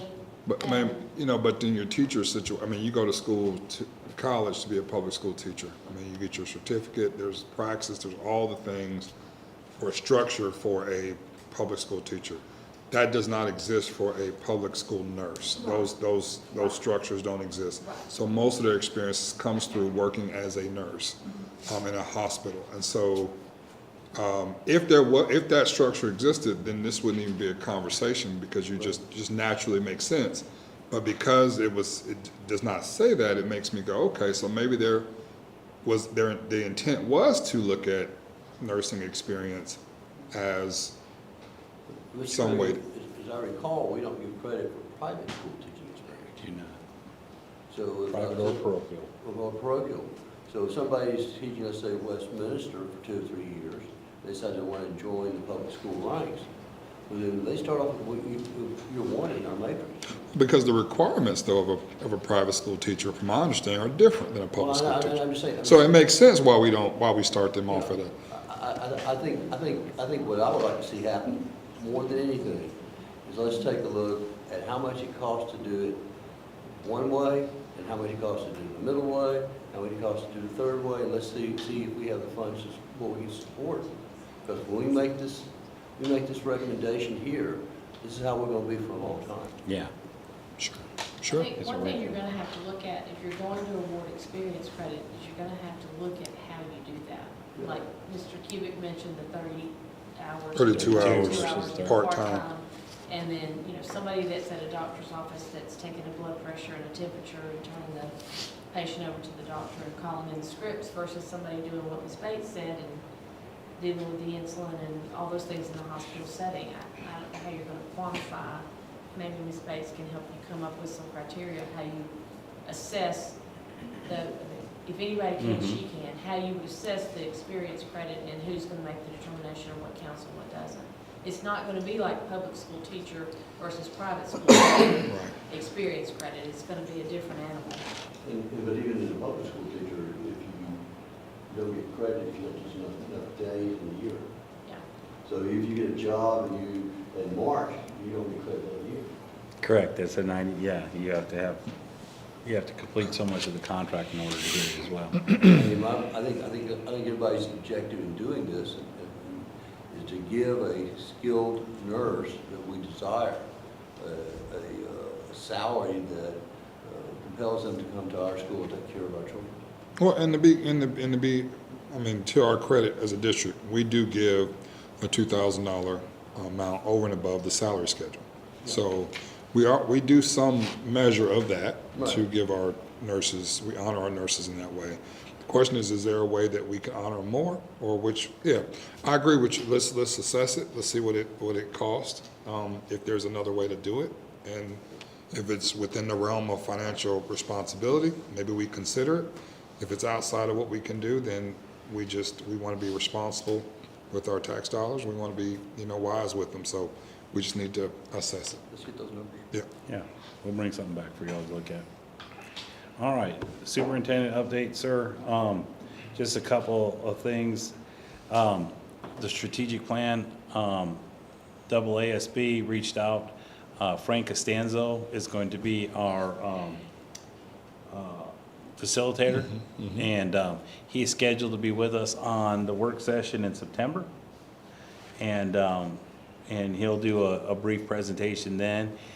He said that we should be able to, 4 to 5 good months, we should be able to get our strategic plan. So I said, if we start in September, could we have one by January? And he said, yes, that's definitely feasible.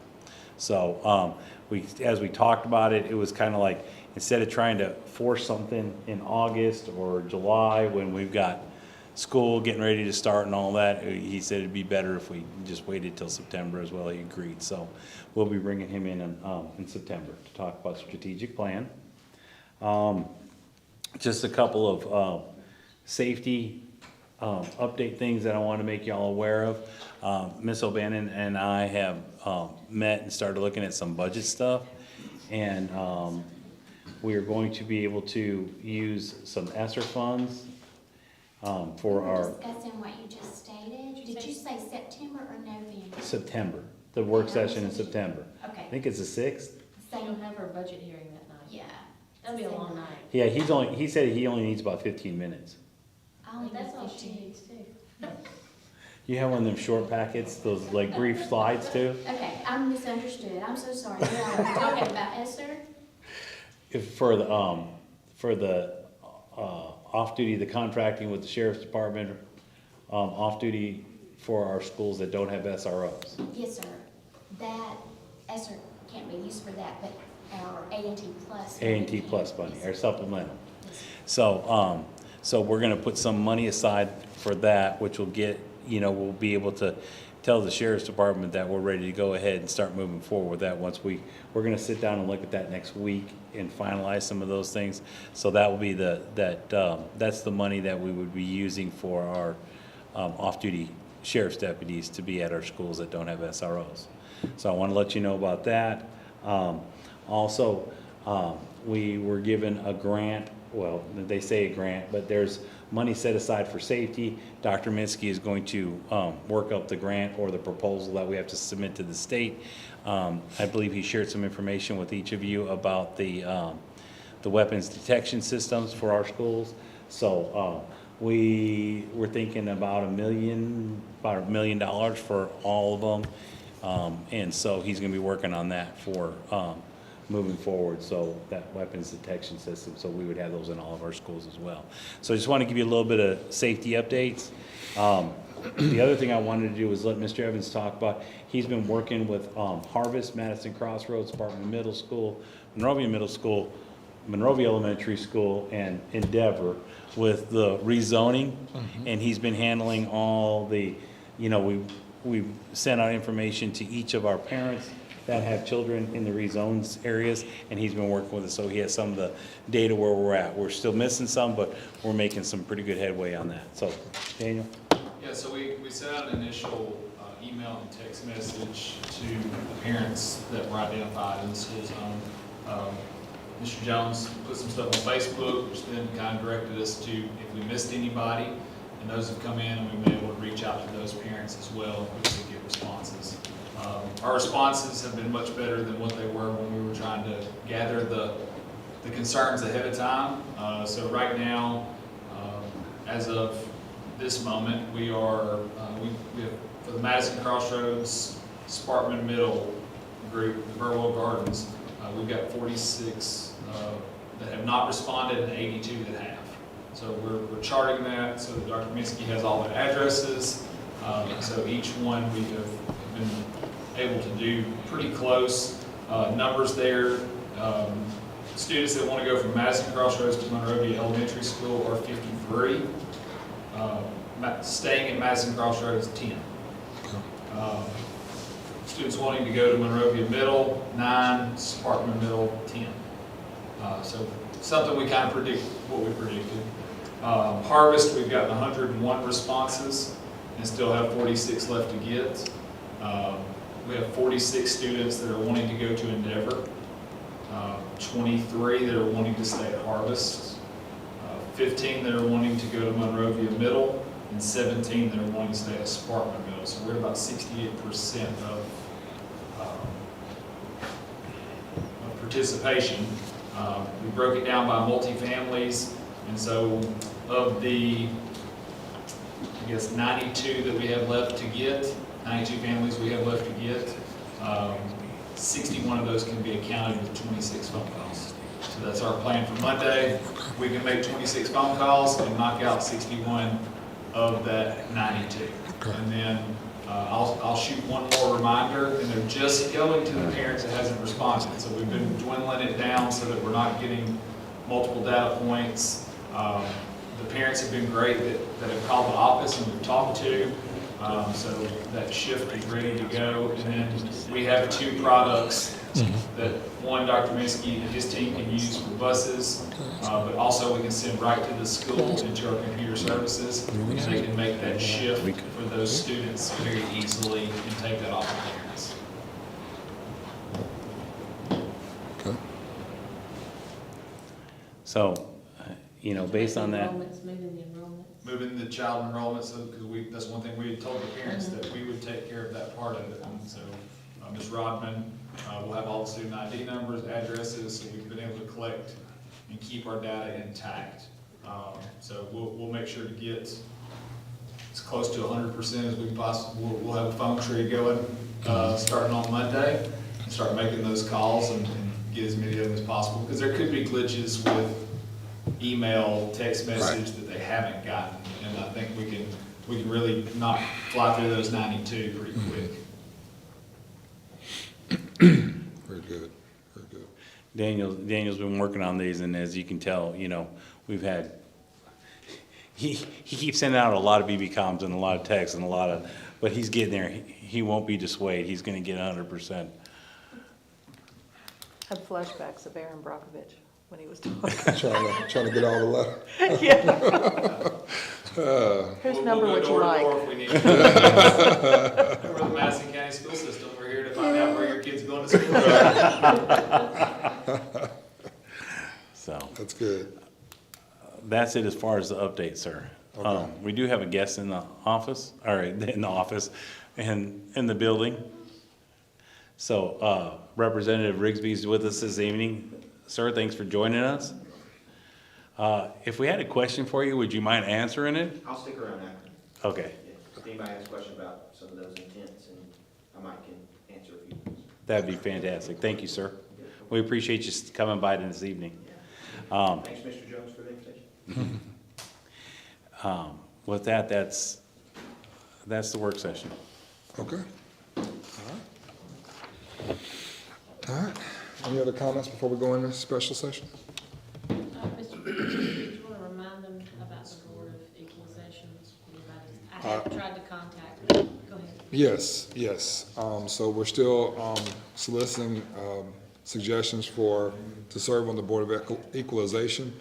I reached out to a couple individuals, got one response back, said they weren't interested. I hadn't got back from the other.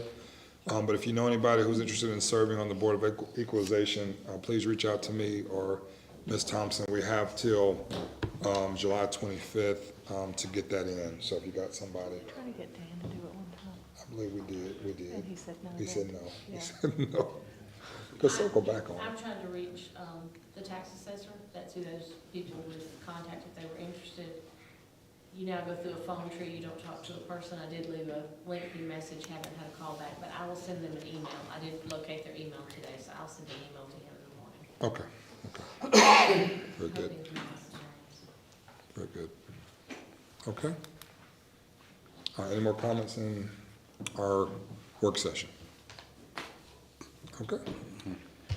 The Madison County Special Session is in session for July 6th, 2023. Sir, I recommend approval of the agenda dated July 6, 2023. A motion and a second for the recommendation or approval of the agenda dated July 6, 2023. Any discussion? All those in favor? Aye. I recommend approval of the June 2023 Madison County School System Organizational Chart as submitted. Motion. Mr. Cubic, all it does is move the public relations under the chief of staff. Hold on, I need a second. Oh, I need a second to discuss. Second. All right, I have a motion and a second for the recommendation of approval of the Madison County School System Organizational Chart for 2023. Any discussion? Mr. Byrd?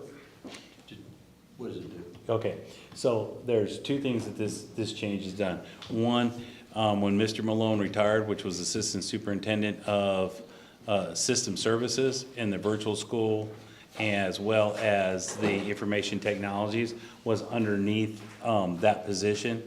When he retired, we have eliminated that position, so that has gone away. The Madison County Virtual School will now fall under the Chief of Staff, just like all the other schools will. And the information technologies, because it serves two distinct purposes, it's, information technology serves the entire district. But there's two key pieces. There's an instructional piece to information technology services, and there's a practicality for the other students, as far as registrars and Power School and professional PD and all those things. So what we've done is we've placed it underneath the Assistant Superintendent of Instruction and the Assistant Superintendent of Student Support Services. So as you can see, information technology is in the middle there with two lines that goes up to the two assistants. So it's, if there is problems, that way she can talk with Mr. Perkins directly if it's registrar, Power School, enrollment, those type of things. And then if it's software and those in issues that are for academic purposes, she has access to talk with Mr. Hughes for that. So Ms. Rodman can go to either one of those depending on what the issue is. If there is, if it's something where, we have a struggle between, what Power School needs and what academically we need, then I or the Chief of Staff will get involved at that point as far as, making a final decision. But she has two different paths depending on whatever she needs. She has two different paths in order to get assistance and support. And those are the changes, sir. Mm-hmm. Any further discussion? All those in favor? Aye. I recommend approval of the May financial statements and payments of bills as submitted.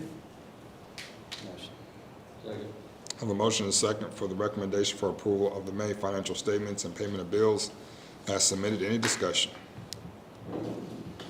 All those in favor? Aye. Aye. I recommend approval of the contracts for services as submitted. Motion. Second. I have a motion and a second for the recommendation for approval of contracts for services as submitted. Any discussion? All those in favor? Aye. I recommend approval of the personnel items as submitted. Motion. Second. I have a motion and a second for the recommendation for approval of personnel items as submitted. Any discussion? All those in favor? Aye. Aye. I recommend approval of the team's contracts as submitted. Motion. Second. I have a motion and a second for the recommendation for approval of the team's contracts as submitted. Any discussion? Do we, and you may not have this answer, I know we've had a lot recently. How many teams contracts do we have now? Are you ready? 70. 7, I knew it was, I felt like I've sheltered through a lot of these. Okay. So 19 year 1, 50 year 2, and we have 70 in year 3. Wow. That's amazing. Do they, from what I've heard in the environment, it's well received and is helpful. Yes, it has been helpful. Whenever you pay an entity of similar professional standards, different incomes, different salaries based on the content area they teach, there's always some kind of inequity between, the elementary teachers feel like they should be compensated similarly, but, the intent was to increase our science and our mathematics candidate pools, and it has done that. And so it served its purpose. Basic economics. Yes, it has served its purpose, and, and it has been a huge asset as far as us. As you can tell, from 19 to 70 in a 2-year period. 1950, 70 is where we're at. And I think, I was talking with Ms. Brunsman today, and it's either 103 or 130 that were allotted for the size of our district. But, you know, we had the same number with 19 as we do 70, so we're moving up. And yes, it has definitely been a tool that has increased our math and science, candidate pools. But the way it's increased our math and science ability is we were losing less people. We still have a problem on the entry level. That's a good point. But they're not leaving and necessarily They aren't going to leaving. the arsenal. That's right. The state allocation's up to 103. 103, Yes, okay. sir. See, that's not bad. Right on it. Is the goal at all to see improvements in math and science with this teams, or is it just to retain folks from leaving? Do you know if there was any intent to increase math and science scores? I don't know, I don't want to speak on that other than I know it was to retain math and science teachers. If you recall, there have been, since I've been involved in public education, the last 27 years, a shortage of math teachers. Right. And the simple reason is that they can leave real quickly and make more money if you leave. Right. So they established a team's contract to stop that flow of people leaving. So indirectly, it should benefit students from having consistent teachers. Yes. Yes. And there are some systems in our state that have, my understanding is, we don't have a certified math teacher, catch on. That is true. Because it's hard. Now, there's districts, when I talk with colleagues across the state, where, you know, I told them at SSA, it's like we were talking and I said, yeah, I only got 303 openings right now. And by the way, we actually surpassed 400 openings for this summer. But I said 303. I don't even have 303 teachers or employees in our entire district. But they were talking about how for some of the districts, they're like, you know, they said, well, what do you get for a candidate pool? And I said, well, we used to get 300 or 400 for elementary opening. Now it's about 120, 130, 60, 70, depending on the job. And they're like going, we can't even get people to come back to our district. Like, they graduate theirs, they go to college, and we can't even get them to come back. We might get 2 or 3 teacher candidates for their entire vacancies for the entire year. But Mr. Curry, to answer your question, as I recall, when you sign a team's contract, you're committed to teach for another period of years, 3 or 5 years. And that has slowed the departure of these very skilled individuals. Yeah. You want both? All right. Sorry, they finally gave it. Any further discussion? Tic Tacs got anything to say? We're hungry. All those in favor? Aye. I recommend approval of the probationary principal contracts as submitted. Motion. Second. A motion and a second for the recommendation of approval for the principal probationary contracts as submitted. Any discussion? All those in favor? Aye. I recommend approval of supplemental contracts as submitted. Motion. Second. Motion and second for the recommendation for approval of supplemental contracts as submitted. Any discussion? All those in favor? Aye. Aye. I'll take a moment and congratulate our 3 new principals. Yes. That are coming into our district. So one being an existing assistant principal and 2 being outside of our district. So, Correct. so congratulations. Yep, Mr. Dryford will be our new principal at Sparkman High School. Mr. Parkin will be our new principal at Meridianville Middle School, and Ms. Susan Hancock will be promoted from assistant principal to principal at Central Elementary School. And so we're excited to have them. They're all on 2-year probationaries. And this is going to be, these are actually 7, 8, and 9 principals this year. So we have about a third of our principals are going to be new this year, or new to the district, or in new roles. Okay. All right, we have an executive session. We're going to take a break before we go into executive session, but we have a safety and security update and a unique transfer request. I need a motion to go into executive session. Motion. Second. All those in favor? Take a break. We'll take a 5-minute break. Thank you.